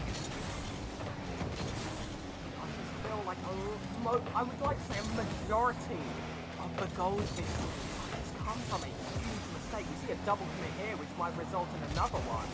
But Vogue on the goal line, Hare tries to delay his touch just that little bit to fool out the play. Danny Boy It's caught off guard. I didn't expect Vector to go for a shot from there. Goes high, goes for the far post. Danny Boy caught him the near, finds it just flying behind him. And we're back to an equal game. And it's, again, just another position that just feels a bit too awkward for the defense. Yeah, definitely. Most of the goals, I think, this game coming from a defensive mistake from the opposite team. Danny Boy there, maybe just caught, maybe lacking a little bit on the front post. Maybe wishing he could have gone back post, but both now with a chance. Got it down. Oh, but Spacey and Pere managed to double commit on the goal line, but it's out. The Andrew attack is not up, it's not finished. Both now in the corner, looks to try and take this up. Some flip reset maybe, but gets it almost past Vector, but Vector manages to get it to the sidewall. Down to Evoke now, who puts it on target. Oh my word. Oh, and it's a great save from Spacey, who's also an immense shot from Evoke, and he takes the ball here by Vector. Tigris done a masterclass in defense. Can they do the same in offense? Big Tail wanted the flip reset, didn't manage to get it. Danny Boy, it's a huge clear, could have resulted in a goal, but it's well cleared by Spacey. Not missed there from Vector. Leaves Spacey another opportunity to get something. It's so awkward. It's a great clear. I don't know how they've got themselves out of trouble. And Pear, what a touch to wrap the ball around his heart and get it onto the net. Evoke, I think, just a bit too confident, just a bit too wide, leaves the goal open, doesn't think Pear can get to it, and we're back to Tigris leading. Evoke caught going for the mid boost in his rotation back. I think maybe a little bit, maybe not confident that Tigris could actually capitalize on that open net. 35 seconds now, they've got to make something of this game 3. Or they'll be looking at double match point and potentially elimination from this lower bracket. This is such an important swing game. Getting your first team into that match point situation can feel absolutely brutal. You don't have much time to really pick yourselves up, but both teams too many mistakes, and Andrew happens to have made more in this particular That's game. a whiff. Hey, that's been strong opportunities. Danny Boy with a chance. Oh, and that one's got to hurt. An opportunity to take it to overtime. Slammed off the floor. There was a defender in net, but they were only covering low. We go straight into game number 4. Tigris with the advantage. And T's gonna wish he could have that shot back, potentially. Just given with a golden opportunity, nearly point blank at the goal, but unable to avoid putting that ball on the floor. But despite losing that game, there's still positives to take away if you're this Andrew side. They've had a majority of pressure, 12 shots compared to Tigris's 8, but Tigris's defense, 9 saves overall in that game. Wow. They're not willing to let Andrew score. Despite the mistakes that actually cost them the 2 goals. I mean, there were so many good plays and good opportunities, and it's strange that those were the ones that were saved. They're not able to pierce through that last defender unless they make a blatant mistake, and blatant mistakes are all we've been seeing. And Subsan, we now have Andrew not only on their final chance in terms of RSC in general, but in individual games as well now. They can't drop one. If you're the captain of this team, if you're the coach, what are you saying to them? Because they've got 5 minutes left to get themselves back in. And as someone who's played tournaments myself, the simplest thing to do here is just say, play each game as they are. Just take it one game at a time. Don't think about what will happen in game 5. Just win this game first and then worry about what happens next. And at the moment, it seems like they're maybe trying to do that. Just try to pile on a little bit of pressure onto Tigris. Vector takes it downfield, but puts it down to Pere. No one from Andrew goes, and immediately Tigris up 1-0. And I think Evoke here thought he was safe, thought he had a little bit more time. I think we're going to go for some kind of individual effort. You see them slow down their car, trying to match the speed of the ball to maybe go for one of those air dribbles. But there was a player right in front of him charging the ball that you're surprised they don't see. And Danny Boy! That is perfect positioning and immediate response to Tigris. I actually don't mind Evoke putting that ball off target initially. Spacey maybe caught a little bit off guard by the follow-up. Maybe probably would have been ready to save that one. Shouldn't have been on target in the first instance. But Andrew, almost immediately get that one goal back. It's now a tied game as Evoke puts it downfield. I think that was a ceiling double tap, but Wow, what had yeah, it happened? was read off the ceiling all the way downfield.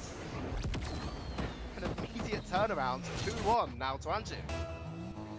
And I think Tigris are as confused as I am right now. That was such a quick goal, almost out of nowhere. There was all three players in that defensive half, no one in an appropriate position to make that save. And now they go from starting off this game ahead to going immediately behind. Danny Boy is usually that player you rely on to get Tigris back into a game. Well, now finally they're ahead, and you know he's a player that can keep them in it with his immense saves. And Tigris now are going to have to fight through it, and they're trying to start with an infield pass from Dekra. Doesn't manage to pull it off. Spacey now on the ball. Danny Boy completely freeze jumps in, but very confident. And I think Andrew once again taking a bit too much time to defense there. Gave Tigris another touch on the ball, but we did well clean it up straight afterwards. It really does not feel like it's over. I still cannot predict how this game will go. No, I can't either. But Andrew playing with a little bit more of a spring in their step now, you know, after getting that 2-goal swing immediately. They've got confidence, but maybe using a bit too much of it in net.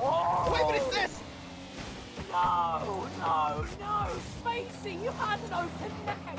You had an open ball. No one was challenging you. You just had to tap it lightly. You can't hit the post, and that one was really gonna sting, but you've got to bring yourself back into the game. You've got 3 minutes left. It was a nice touch off the backboard. Another opportunity for Spacey to try and put them back into this game, but the fight continues. It's still 2-1 to Andrew and Andrew's side that don't seem to be slowing down on their offense. The scoreline can easily be pushed to a 2-goal differential. Herbo looking to close this now. There's an option in the middle. It's Spacey again. He's now going to have to be used defensively. Manages to land on a boat. Gets the ball to the other side. It feels safe in the corners. Unless you're facing Andrew, who keep on going for these infield passes. Another one that they try to find here, and it's a very brave jump from Danny Boy, who now gives Tigris that bit of space. Tivo, really well done. Didn't have much time to make a decision, just gets rid of a player. Maybe a little bit too much confidence for Andrew at times, especially looking back to that Danny Boy hit on as last man, very deep into his own half. Might end up fighting against them, but currently it's working for generating pressure on Tigris. Evoke in the corner, looks to try and get it middle, but Hair just cuts it out before anything comes of it. Danny Boy to T. Rebecca cuts it out. Manages to demo Evoke as well. And that's a one-on-one between T and Perry. Gets it to the backboard, does it up trap. But it puts it just on target. Oh, Becca now beats Evoke, and I think that's over.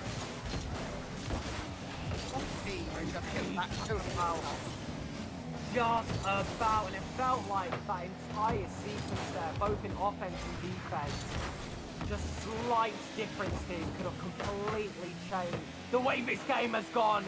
Spacey trying to find that tight angle on the double tap. It's well defended. I think it looked a lot scarier than it actually was.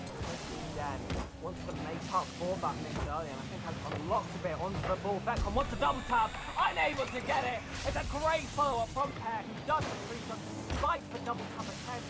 Kept the confidence, kept themselves forward. Evoke cannot stop that. I feel like Becca would probably combat as a fake, leaving it to his second man, who probably had a better shot than he did, more boost, and brilliant amount of trust and follow-up from Tigris to make that a good offensive opportunity. And I mean, with 40 seconds left, tied game, neither side's going to want to take this to OT, but that's currently the direction we're looking to head in. think it's definitely been the highest quality match so far. Every goal has really felt earned. Spacey trying to earn another, doesn't manage to get it. We've seen these one-on-one situations crop up, the defense has been so strong. We've seen a few demos every now and again, some of them leading to goals, some of them just nullifying that pressure just that little bit to build up those boost counts for players, try and disturb the rhythm of the other team's rotation, and it all adds up, and Pair had the opportunity to prevent an overtime, get that final goal, he doesn't get it. Here we go. One more goal required for Tigris. Andrew need one just to keep themselves alive, just to give themselves a second opportunity. It's been pretty even so far. Up here now. Off the corner. Completely shuts down this overtime. Within 13 seconds, the play on the backboard there was unable to make anything happen, was a bit glued to him, it had no support from that initial miss, and Tigris completely destroy Andrew's hopes. They make it to playoffs, and Andrew have to say goodbye to their season, their teammates, their GMs, their AGMs. You do not keep your contracts anymore. What a way to end the season. I think that was a Vogue on the backboard, maybe just not able to read the ball as confidently as he would have liked to, and Tigris just taking perfect advantage of it, as they have most of this series off of Andrew's mistakes. And Tigris, congratulations to them. They're moving on now Wow. to Championship Sunday. And they lost the first game. Andrew got the better of them initially. They had that momentum leading from that first series that they played against Thanatos. And every game it did feel like it was really close. They were all within one goal, but one team was just able to give it that extra bit of oomph, make one less mistake, and I think that's what gave it away. I think what's so unfortunate for Andrew right now is there's going to be so many opportunities that they're going to look back as wasteful, as the ones that lost them a game, put themselves behind, put themselves in this tough situation. And well, now you're knocked out of the entire tournament. Fair play to Tigris. They kept their heads high. They performed till the very end, despite, some spanners thrown into the works throughout. And here is your series MVP, the player who made it all happen in those desperate situations. It's Pere, however it's pronounced. All I know is they got 14 shots, 6 goals, 2 assists, 5 saves, 3 demos, an immense performance. And, well, the stats don't lie. I'd have to agree with that decision. I would certainly say so. Pere, he had his shaky moments at times, definitely, but for the most part of that series, I would definitely say he was the one that was securing most of Tigris's offense, scoring most of their goals and capitalizing off the mistakes of Andrew. But as you said earlier, all of those games, I'm pretty sure, were 1-goal games, and Andrew gonna look back on that.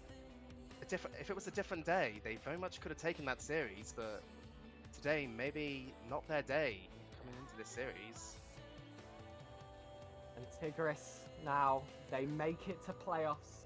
They make it to that championship Sunday, but they're not the only team today that have secured them, that are going to secure themselves a lower bracket qualification. This a lot more jubilant for Tigris, but for our next series we're going to see that upper bracket game where the person who advances to the lower bracket is going to be a lot sadder. It's going to have to come through a loss. It's going to be a battle to keep those 2 lives from a second seed against a third seed team, and I cannot wait to see it. However, unfortunately, I believe no, you are staying, aren't you, Subject? Yeah, I am believe staying. you take it again. Well, you've got the same casting team. I hope you enjoyed this series. I hope you enjoyed this set of casters, because we are going to be back in about 15 minutes. So, ladies and gentlemen, I hope you enjoyed this match. I hope you are enjoying the RSC stream, and we'll see you all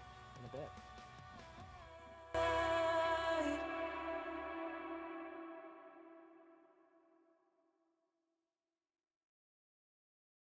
We believe in lies so we can relax for a little bit.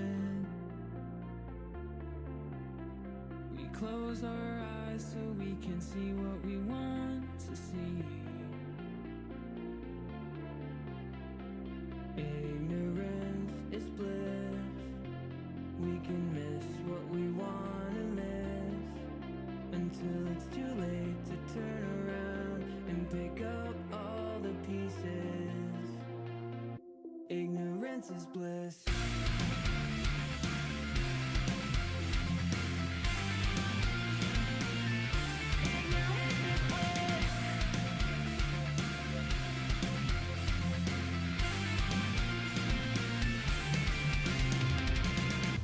Sometimes the truth is sitting in plain view. It's camouflage with no intention.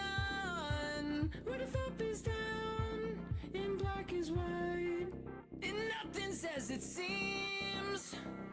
Don't we really wanna know how far up this really goes? Or are we comfy in our seat? Do we keep sinking into a deeper sleep? To be stuck inside a dream. We believe in lies so we can relax for a little bit. We close our eyes so we can see what we want to see. Ignorance is bliss. We can miss what we want to miss until it's too late to turn around and pick up all the pieces. Ignorance is bliss.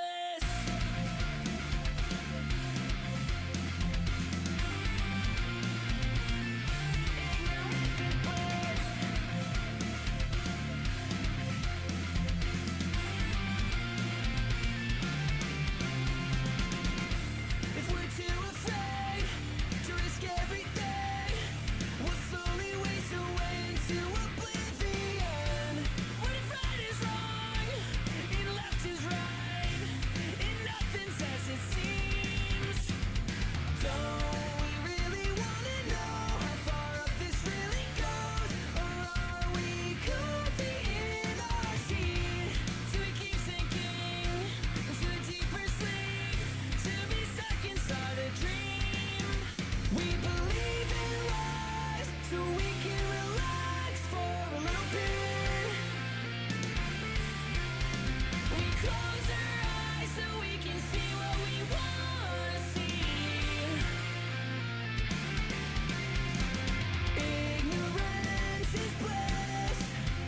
We can miss what we wanna miss until it's too late to turn around and pick up all the pieces. Ignorance is bliss.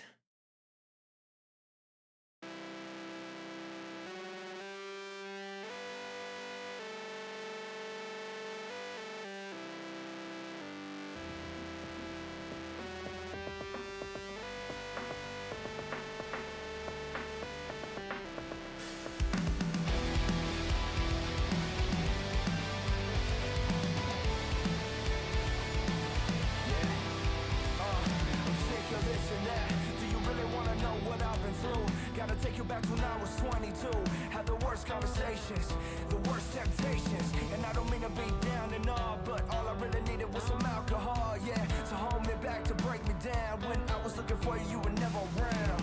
It feels like there's nowhere I can turn when I'm down. It's never a concern. I feel tired, but I don't sleep at night. I'm still a human, right? So leave me all night. Everybody hands up if you feel the same. I'm sick, just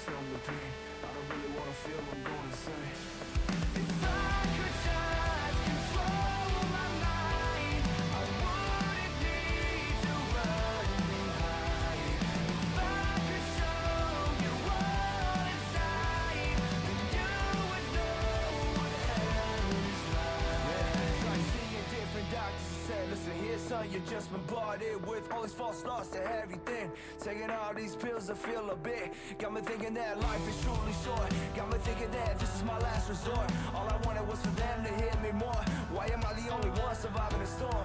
Yeah. It feels like there's nowhere I can turn. When I'm down, it's never a concern. I feel tired, but I don't sleep at night. I'm still a human, right? So leave me on the night. I'm sick, just numb the pain. Everybody hands up if you feel the same. I'm sick, just numb the pain. I don't really wanna feel, I'm going insane. If I could just control my mind, I wouldn't need to run and hide. If I could show you all inside, then you would know what hell is like. Hey, yeah, yeah.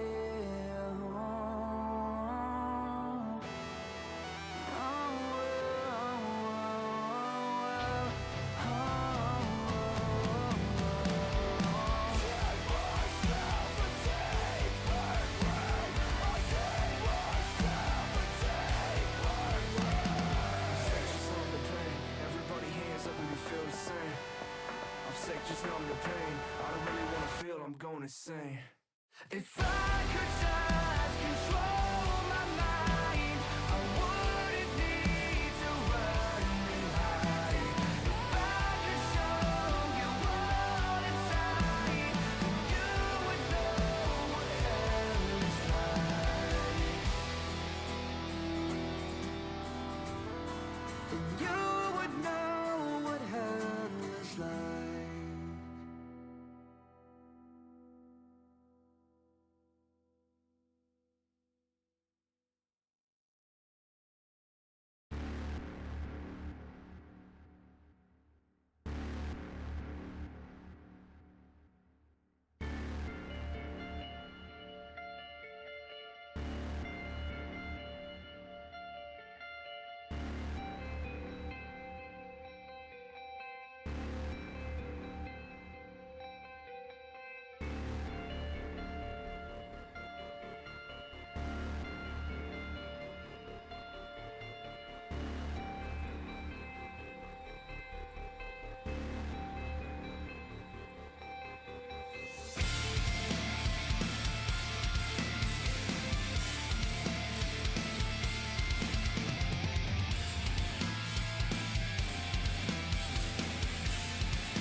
Like it's our way to fly. We're chasing a reason to exist, but can't seem to escape the loneliness. Running in circles around happiness. With houses made of gold, it's not about what we own. We follow what we're told. Get ready to the mold. This is what we need to breathe. Or are we just feeding our disease? Lost sight of what we can't touch. We lost it all, we can't remember how to run. Playing with an empty heart. We stay cycling until we start. We wonder why we feel empty inside. Why there's a hunger that we can't satisfy. A rolling world with a bad design. We waste our time on an endless climb. With houses made of gold, it's not about what we own. We follow what we're told. Get ready to the mold. Is this what we need to breathe? Or are we just feeding our disease? Prisoners of a hopeless war, fighting with a double-edged sword. We could be free if we stop feeding our disease.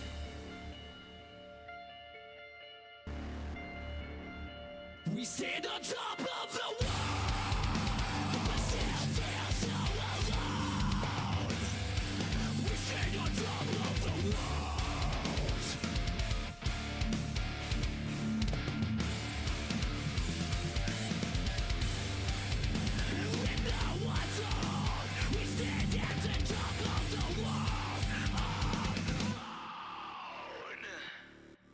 house is made of gold. It's not about what we own. We follow what we're told. Delay to the mold. Is this what we need to breathe? Or are we just feeding our disease? Prisoners of a hopeless war, fighting with a double-edged sword. We could be free if we stop feeding our disease.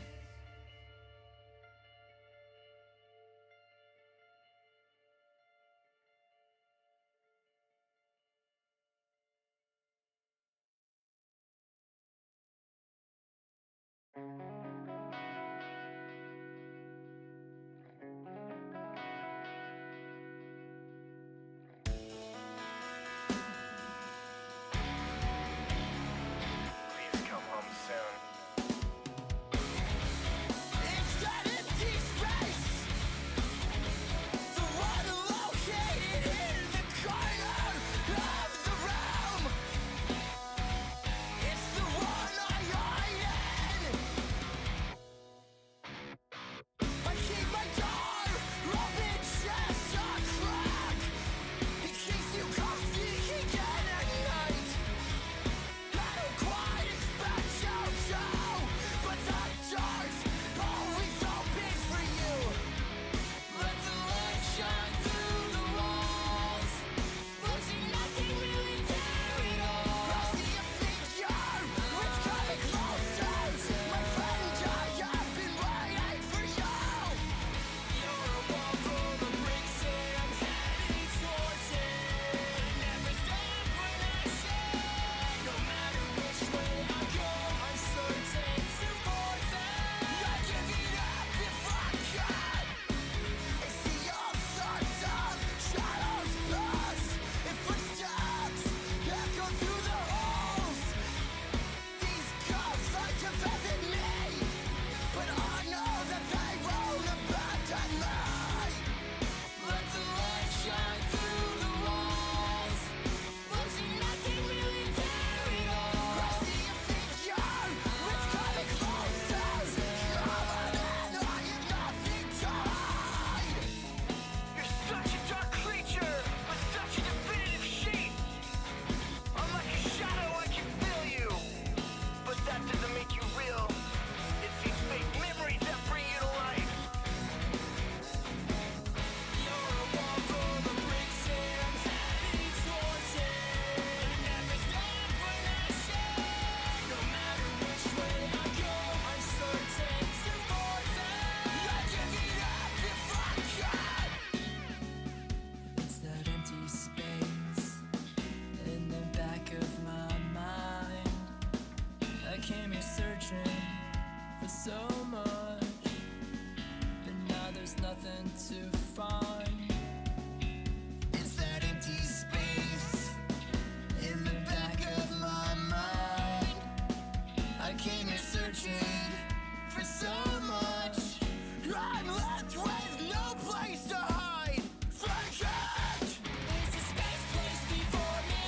Emptiness is the valley inside. Barren is the space I was given. What if I need a fan? You're a wall full of bricks and I'm heading towards it. Never stop when I say, no matter which way I go, I'm certain to forfeit. I'd give it up if I could. It's that empty space, the one located in the corner of the room. And I think I found you.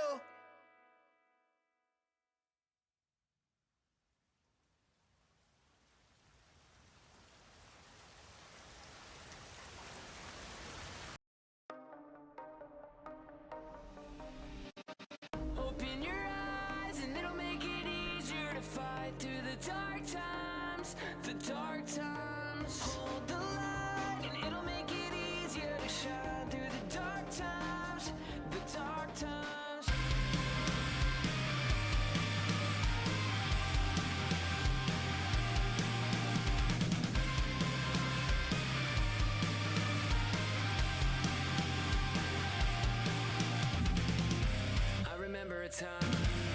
was young and blind, couldn't take the fall for anything at all. I blamed it on everybody else, like the new world order, the Illuminati. As long as it wasn't me, I was afraid of the mirror, of what I would see. I didn't want to see me. Open your eyes and it'll make it easier to fight through the dark times. The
Supreme so far with a 3-2 win for Andrew and a 3-1 win to Tigris.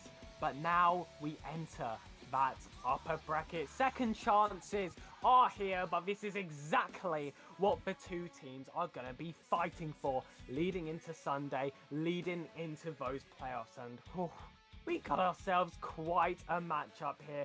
Ladies and gentlemen, my name is Sir Pegasus. I've returned for the third game, and so has the lovely Subzan. I mean, both of these teams having fought for a majority of this season to get to this point, maybe not happy with being second and third seed, maybe wishing they had that bye straight into Sunday, but neither of them are going to want to drop into this lower bracket at this point. With that second life left intact, it's not so much of a bigger chance of winning this tournament overall. So both teams gonna definitely give it their all here.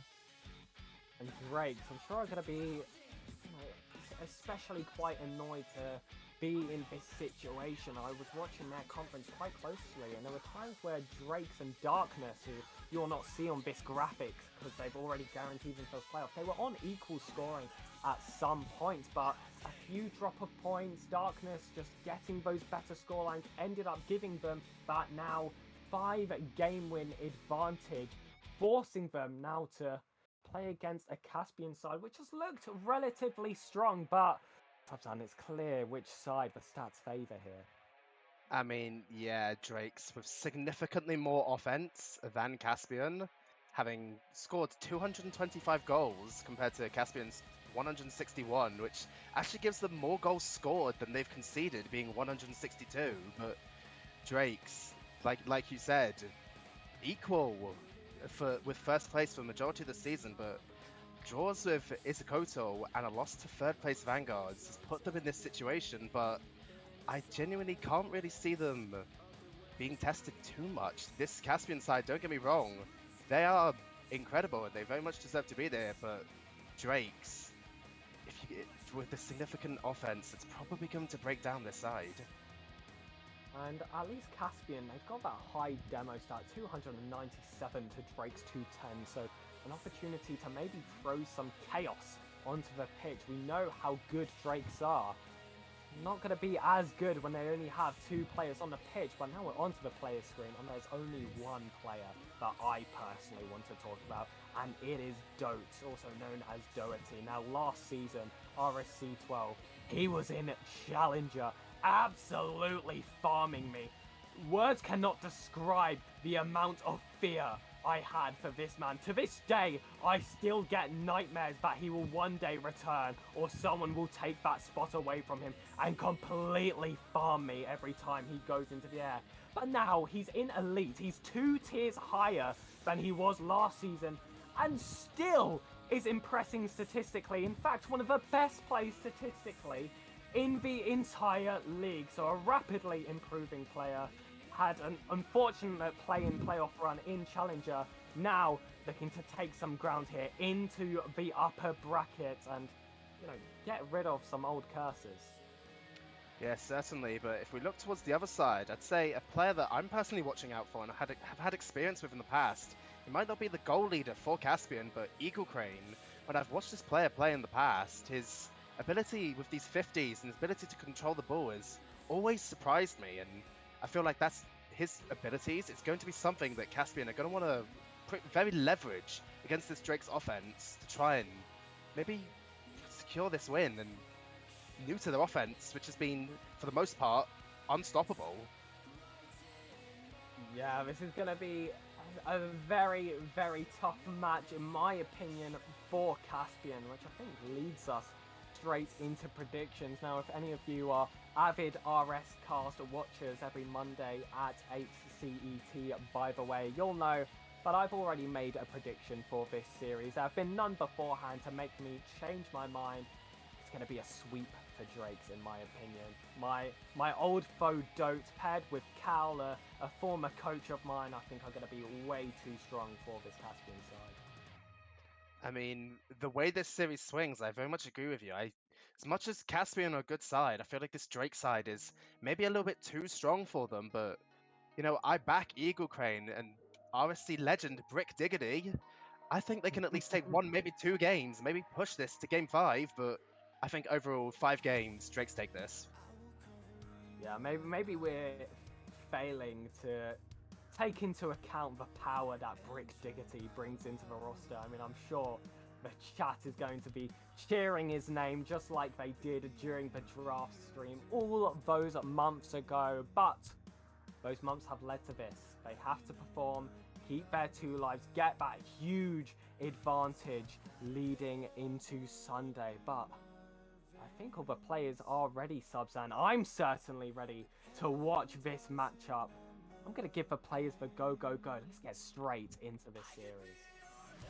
And straight into it we will. Both of these teams looking to fight for that date with Bladesmiths on Sunday. Neither team wanted to go down to the lower bracket this early, despite a very successful season up till now. And this game 1 is about to kick underway. It's very much, again, going to be indicative of how this series might turn out. Game 1's in best of 5s. Very, very important usually for calming nerves and causing any sort of momentum to build that you might have. RMD immediately almost has an open net, but RSC legend Brick Diggity immediately takes it downfield from his own save. Cal puts it down to Slimy, then gets it to the corner. RMD misses, which gives a chance for Caspian. Trying to build up some sort of offense at the moment, but it seems like the Drake's defense is holding for now. They're positioned quite well right now, something very different to what we saw in our previous game. Hold on a minute,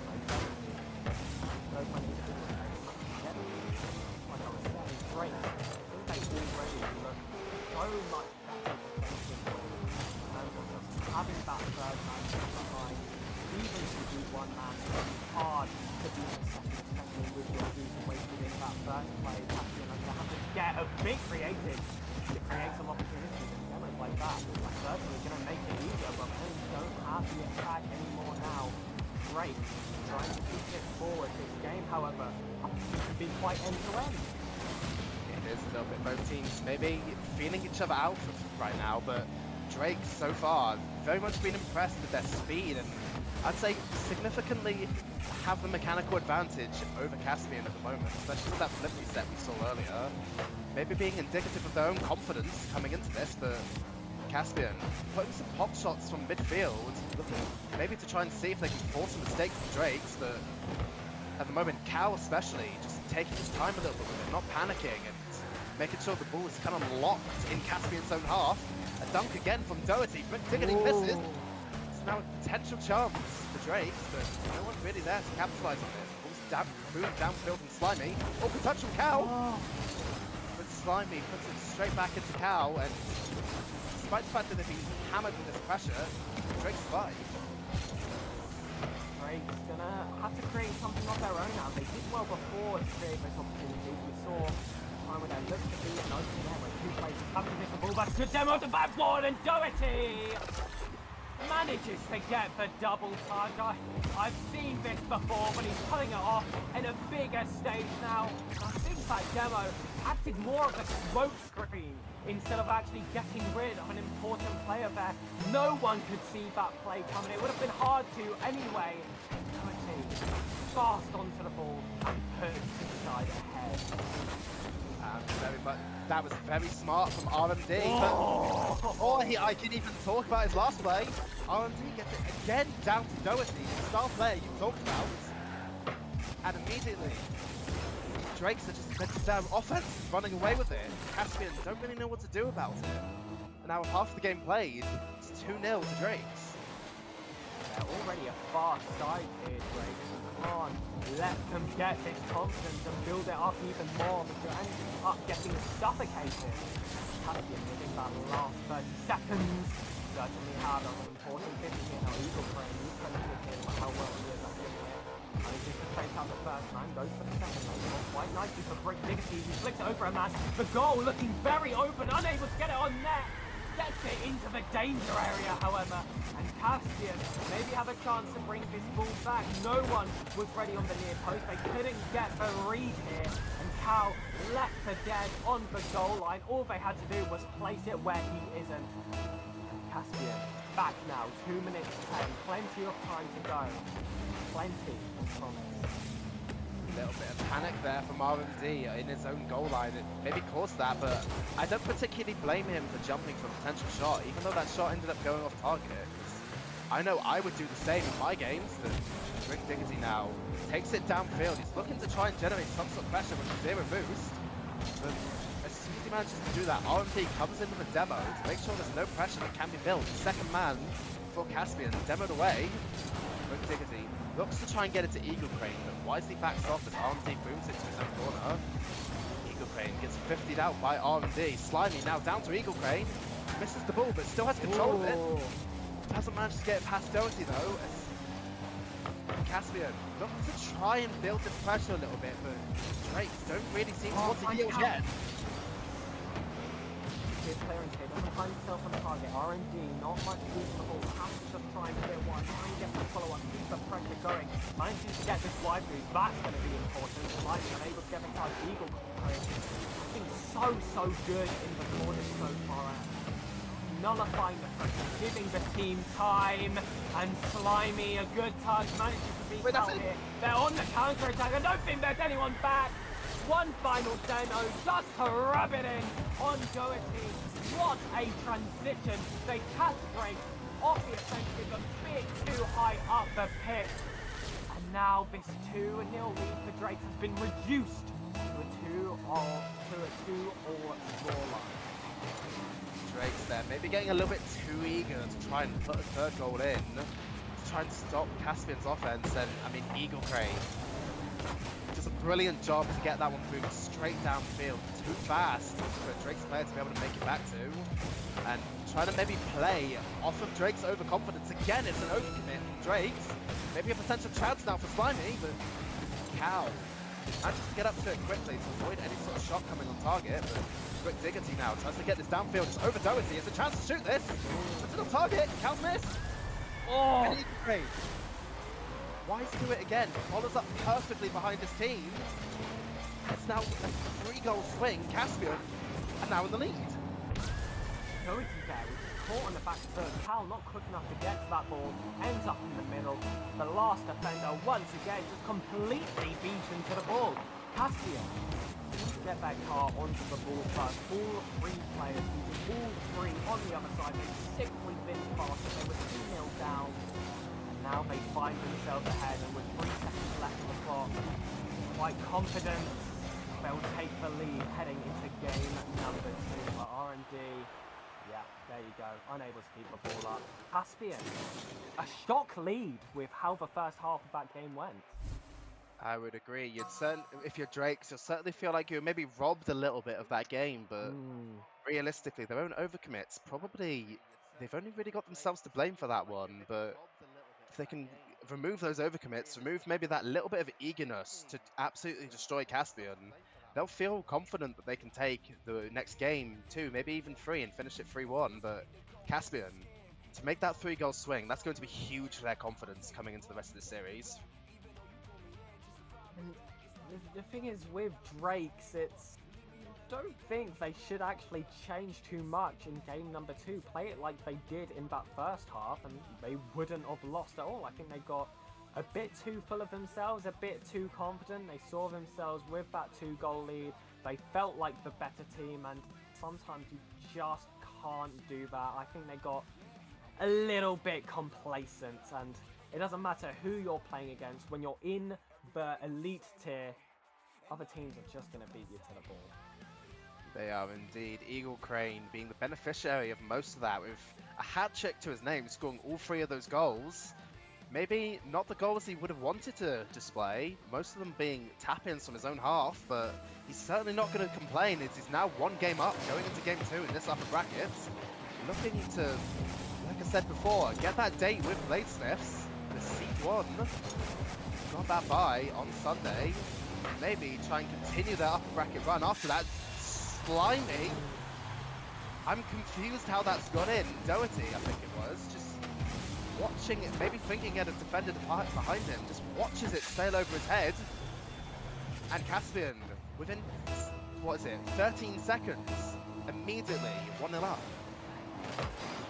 What? I'm just confused by the entire play, especially from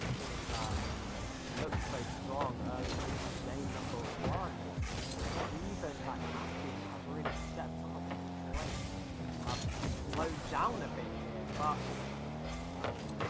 get something back now. They don't want to fall down to a match point situation, which is crazy. Big sweep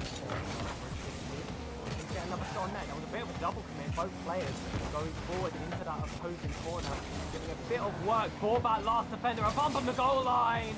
Doherty's shot hitting the post. They're going to feel a bit unlucky there, but hopefully that can rile them up, give them that bit of confidence. It's good infield pass into Cal.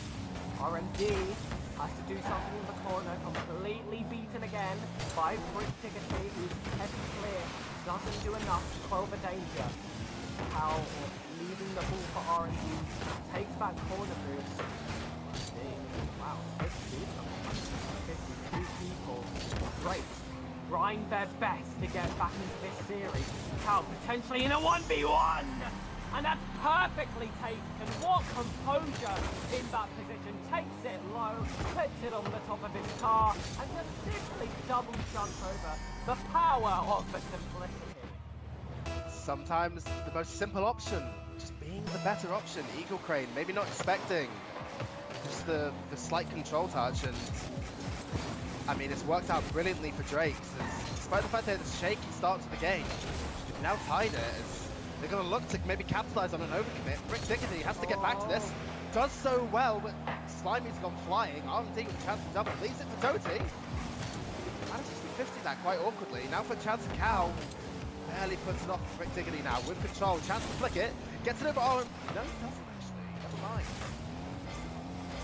That slight touch that made all the difference. Doty trying to read the corner. Slimy does well. Gets the ball first. Cal avoids the bump here. Eagle Crane. Get the best player into it, straight to R&D.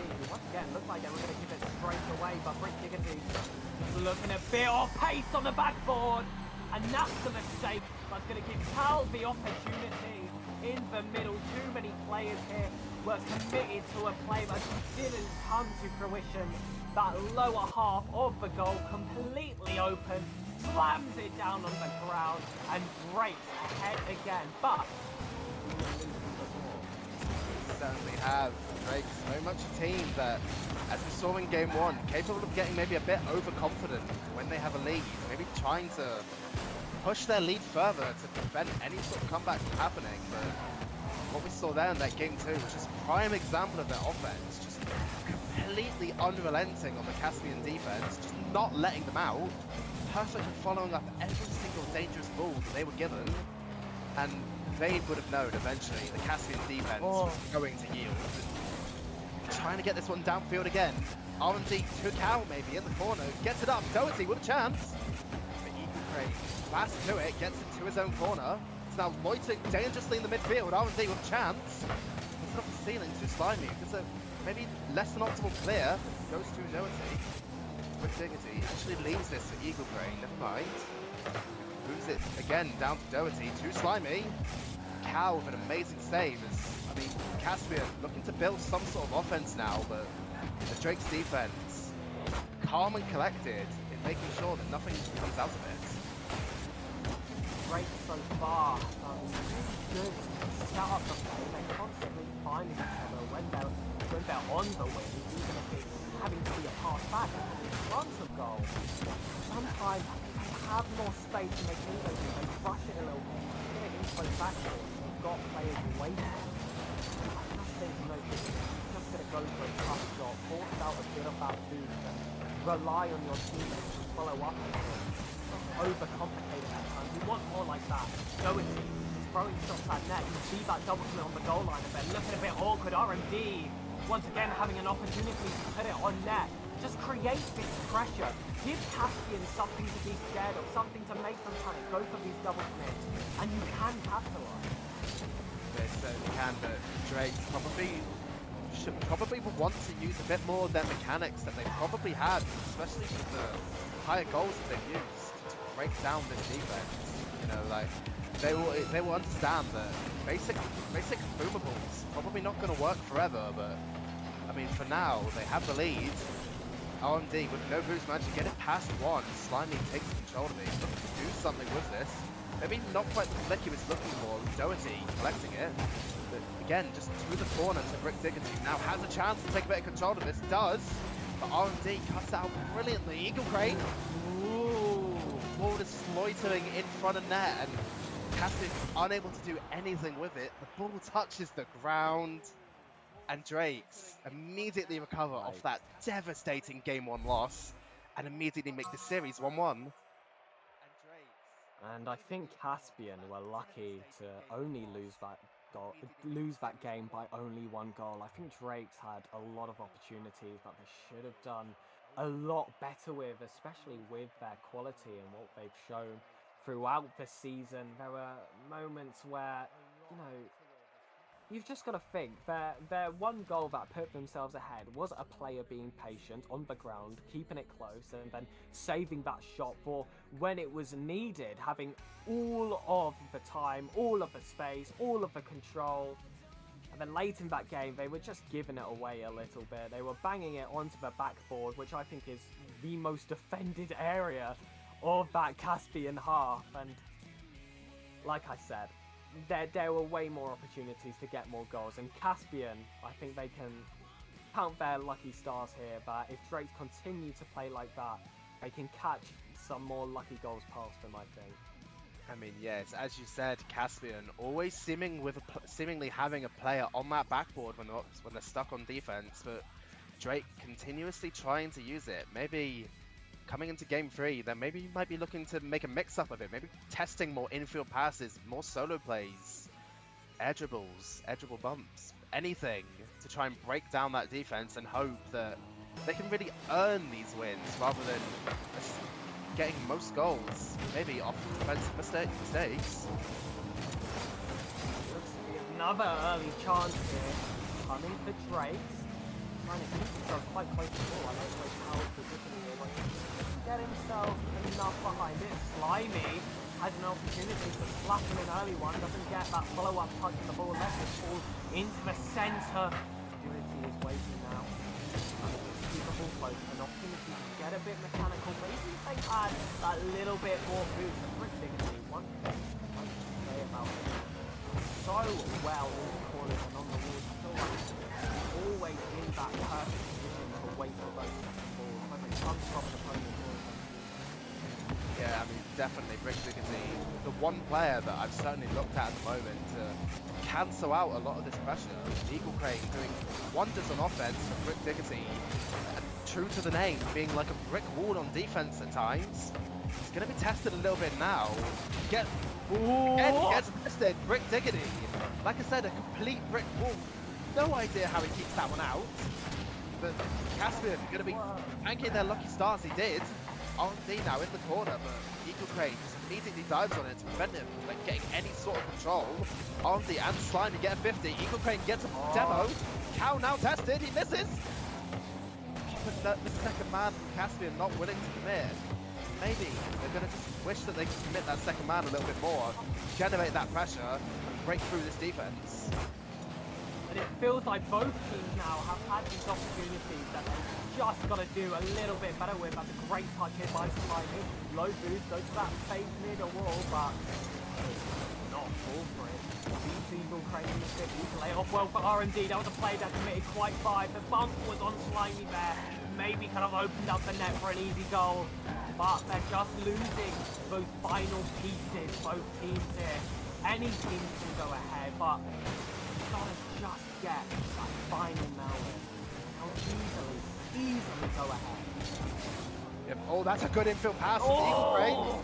Brick Diggity rips that one on target, but that's an impressive save by R&D that he can keep that one out. And Cow, again with another save, moves it downfield. Brick Diggity takes it to the corner, manages to get a good ceiling pinch of it. Eagle Crane somehow wins the 50 against 2 players. R&D puts that one on target, and Drakes are just continuing to pile the offensive pressure on. R&D now with a chance. Barely saved by Brick Diggity. Oh! The performances from both teams so far have just been crazy. How have we not seen a goal yet? It's been incredibly impressive. Like I said, so maybe there are moments when teams aren't taking opportunities, but when they've had those rare ones where they're doing the right things, incredible defensively, and then another miss here from Doherty, hitting the crossbar. RMD a bit lucky to spawn there, able to get that save and clear the ball out again. Both teams a bit close on food, a bit low on food. It feels like every play has to be all in at the moment. I can't help but think the next one that goes in has to be the best.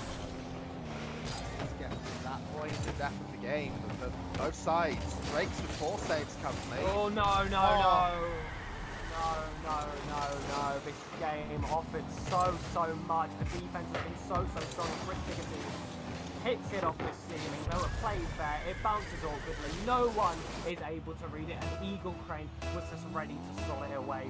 2 of the defenders on the opposing side just went completely flying. You're really worried because the goals have not been all too common. Rick Diggity change that, trying to get the second for his team. Cal now has an opportunity to bring the ball forward. R&D is there, goes for the read. Doherty, open in the air. What a play! Beautiful positioning. What a placement! It was so hard to get that on target. That's astonishing. And that shot being placed perfectly top shelf by the player. You mentioned previously, Doherty. Can't really get much more perfect than that. Top shelf, I think sometimes maybe even harder to save than top bins.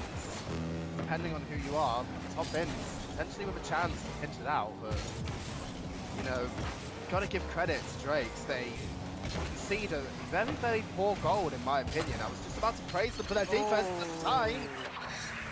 And when I'm just about to talk about defense, again, Caspian maybe let off one that they didn't want to let up. Rick Diggity doesn't quite get the read. Slimy, expecting a shot on the other post, and RMD, I think it was, yeah, RMD just puts the ball slightly behind him. He can't backflip to it. And now, even though we talked about Caspian looking like they were maybe going to win this game after that one goal, come to the death of it, Drake's now with 2-goal lead. That was an experience shot from R&D. Goes in those and goes for that back. A lot of people are more convinced to go and try and place the ball a bit where it be further from where the player is initially. He has another chance here. Ends up having to be saved from productivity. Drake felt like had had all the pressure into that equalising goal, and Caspian with 10 seconds left maybe have an opportunity here to bring it to overtime. R&D with a touch that will make it a bit awkward for the opposing team to do so. It's bouncing low to the floor. It's all up to Caspian to keep the ball up. They don't. They fall behind. A really interesting game, I think. It felt kind of slow despite the constant offense. Mistakes were made and a lot different to the first two. A lot different. Both sides, I mean, when we talked about it earlier before that first goal went in, both sides definitely playing very defensive. There was, what is it, I think 6 shots coming out from Drake at that point in the game and 5 from Caspian, and besides one missed save from Drake, it was one missed Caspian save that wasn't registered. Every shot from both teams had been saved, but come that last minute and a half, both teams just opening up their offense completely, testing the opponent's defense significantly more, and the offensive opportunities and the goals just fell into place because of that. And once again, it felt like Drake's had a lot more of the offense, especially in the second half of that match, and I think this time it was to the credit of Caspian's defense that scoreline wasn't a bit wider. We saw some great defensive performances early into that series and in that second half, specifically from Caspian, because they seem to be the only team having to defend. But Drake's now, they're in that match point situation. It's a similar thing that we saw in the second series where Caspian are going to have to fight back from behind. And we know how series 2 ended. It will be a repeat here in the final match. Talking of the Drake's offense, Oh my word. a minute and a half left in last game. They had only taken 5 shots total. Wow. In that last minute and a half, they took a total of 10 alone, and immediately within 15 seconds, they've got 2 and they've got a goal. I'm not gonna lie, that was boys versus men in that first 15 seconds. That was incredible. Doherty just had all the space in the world, tried to go off the ceiling and go for a follow-up, then left it to RMD, who went for a double tap, and then it was just an open net, completely into the ball for Cal. That was them showing their class with that early goal, and now they're in the favour, and as it stands, they're going Sunday with 2 live, but with the goal being so early in the game, it gives Caspian plenty of opportunities to get this comeback. Great to try and embarrass. And it's no game is over within the first 15 seconds, much less a minute that's now almost gone by. But Drake's gonna want to keep up that pressure they had at the end of last game, or start of this game, and just starve Caspian of any chance of making a comeback. You know, they say the best defense is a good offense at times, and Drake's very much showing that at times in this game.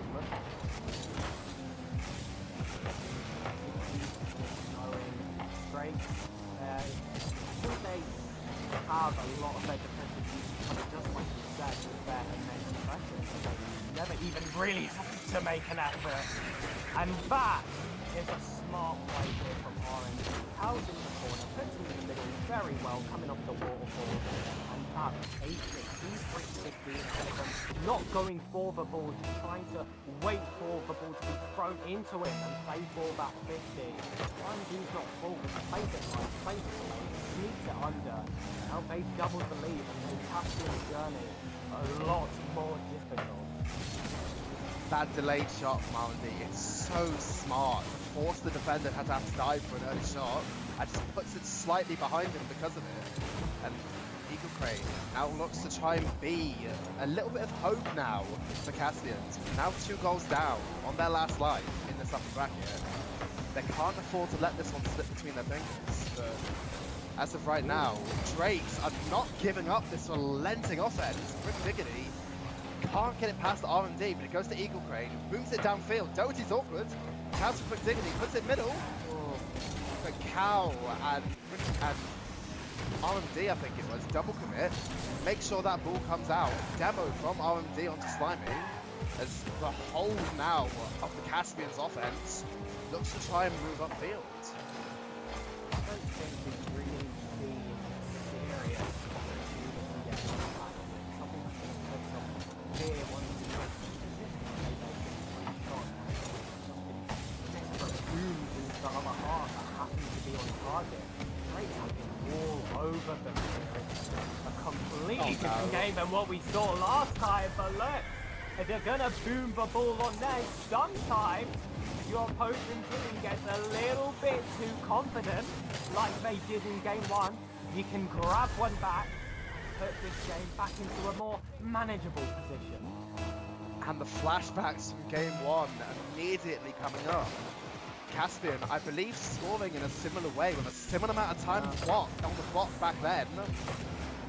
If you're Drakes, I mean, you've still got the majority of the offense, but that thought of how game 1 ended for you, it's going to be in the back of your mind. They would probably have swept this series had they not very much thrown away that game 1 from their own overconfidence. But now all they can do is just ignore the signs and just move on with this game 4. Throw away, I like that phrase. That is what that was in game 1. But same result happened this time. I think call it a throwaway again. Drakes have had all the pressure in the world. Caspian didn't really have a horse in this race. How? It was a really well-placed shot. It was an even better save, but he gets his second chance, and they're back to getting that 2-goal position. Nicely positioned here. Didn't push too far forward, otherwise the ball would have flown right over his head and would have left the defender back to deal with what would have been quite a rough counter-attack. But no, nice and composed, has learnt his lessons from before, and well, you see the incoming pass. And I think there was a little bit of miscommunication there between Slimy and Brick Diggity that caused that. Brick Diggity, I'm pretty sure, having about like 60 boosts, at least from what I saw on the replay. Maybe called off by his teammate, but not confident on it, and it ended up leading to that goal. And that's not what Caspian are going to want, but Cow and RMD have bumped each other. It's now awkward for Cow to get up to this. does so successfully though, manages to get it beautifully to the corner. Eagle Crane now tries to maybe get this middle. It's R&D versus Brick Diggity, 50 12, Slimy now up, 50 Doherty. R&D gets this outfield and 37 seconds left now. Caspian, they have to send everything they've got at this if they want to survive in the upper brackets. Absolutely. There's not much time now. It's going to get a bit more desperate for Caspian and Drake. They can play a bit of game management. They don't need to go for goals anymore. Should be enough, especially with how rarely they come out today. Every decision so far. Interestingly, Caspian has to score quickly from this opportunity, and maybe then they can rely on a kick goal. This is a good chance for That's down Eagle. for the net. Someone's going to put it in, and that will be game over. Great. Enter the upper bracket of playoffs with 2 lives, and they slap Caspian from the other conference away from them as far as they can into those lowers. It was closer than I think most of us expected, but still heavily in the favor of Drake's. I mean, I would certainly agree. Caspian, they very much put up a very good show there, but the offense from Drake's just proving to be too much for them come the end of the series. Just panicking, being forced to panic by Drake's just unrelenting pressure on them and really not having an answer to it eventually. But Drake's, they'll be happy to keep that second life alive, moving on Yeah. to play Bladesmiths on Sunday, but Caspian, I believe, dropped down to the lower bracket to play against the Tigris side we saw earlier. And that will be an interesting game, because I think this Tigris side can hold their own against this team that they've not shared a conference with. They've never played each other before. Ignis, I would have to say, I think looks favourable in my humble opinion. I think it's going to be quite a tough matchup for Caspian, who I think do risk getting double first rounded. But plenty of time. It is only Thursday. The match will be on Sunday now. Maybe they can sneak in a few extra scrims. Maybe they can watch back some of the replays from this series, because they played one of the hardest teams I think you could ever really face in this tier, and there were times where they held it pretty close. So as much as I think they'll be disappointed, there were definitely positives to take from that. Oh, 100%. Like, that Drake's offense is certainly not something they're going to see from this Tigris side, as we saw earlier. Maybe very much not. What's the word? Like, they're very much not as willing to just send all the players and not as fast as Drake's, but Caspian versus Tigris, they should be quite closely matched, I feel like. But Caspian, like you said, very much going to want to go away from this and look at the mistakes they maybe made and come back on Sunday with a fresh mindset, fresh game plan to. I mean, now they're going to have to win, what is it, 5 series in a row if they want to Yeah. take the elite tier? And one of those is going to have to be 2 series against whatever team makes it from the upper bracket into the grand finals. So your toughest opponent you have to beat twice in a best of 7 as well. It's a rough situation to be in, but this is the 13th season of RSC, and we have seen it happen before. Who says that it cannot happen again? And I want to give some quick respects to the series MVP. I was struggling to pick one, so luckily we've got a bot that does it for us. They credited it to Cal with 12 shots, 4 goals, and 10 saves, which is absolutely ridiculous. An incredible performance in both halves of the pitch, and they'll be happy to take that side away. They certainly will be, but thinking of players that on the other side, I was very impressed with Brick Diggity in that series. I agree. I think his defense so much kept that side in this series against this unrelenting Drake's offense. So I think at least for him, that's something. Maybe he's not come away with the MVP despite being on the losing side, but he can come away confident moving into the rest of the lower bracket that his defense and the defense of Caspian as a whole can very much hold against these strong offenses. And that's going to be vital coming into this lower bracket because, as they say, defense, it wins championships. Oh, it's a nice early call. I'd love to see it happen. I want to see a team go on a crazy run, and I think either of these teams, if they manage to do it, will be very, very impressive. But we've said we've congratulated two teams today in qualifying favourably into the playoffs, but that's not all of it. Tomorrow we're back with the Elite Tier for the other half, so I hope to see a lot of you viewers here. I will definitely be back casting. I'm quite excited for it. There are a few matchups I want to see. Starting off, you've got Scorch versus Carbo. Scorch, the side that qualified by 1 goal difference in head-to-head. It just insane. I think that will be a very promising matchup. But Subzan, you've been here for a couple hours. Is there anything you would like to say to the rest of the stream before we have to sadly say goodbye? I mean, not really anything that's not really been covered. All the teams that have ended up playing today, putting on their best performances, and as we said, Tigris, Caspian, and Drakes, who have all continued on in this bracket, are going to want to just sit back now, maybe watch the other half of the bracket unfold, and maybe build a strategy for how they can maybe take them on come the actual playoffs Championship Sunday this weekend. And we'll see you then, ladies and gentlemen. I want to give one final shout out to Obscurity in the Prospect tier, who had to play today due to the M&M Fortnite event, and they have got themselves that Prospect trophy. So fair play to Shadow Obscurity, and I think that will do us for the day. Let's end on a nice and positive note. Ladies and gentlemen, thank you so much for watching the RSC stream. It was a pleasure to share the casting booth for Subzan. We'll see you all tomorrow.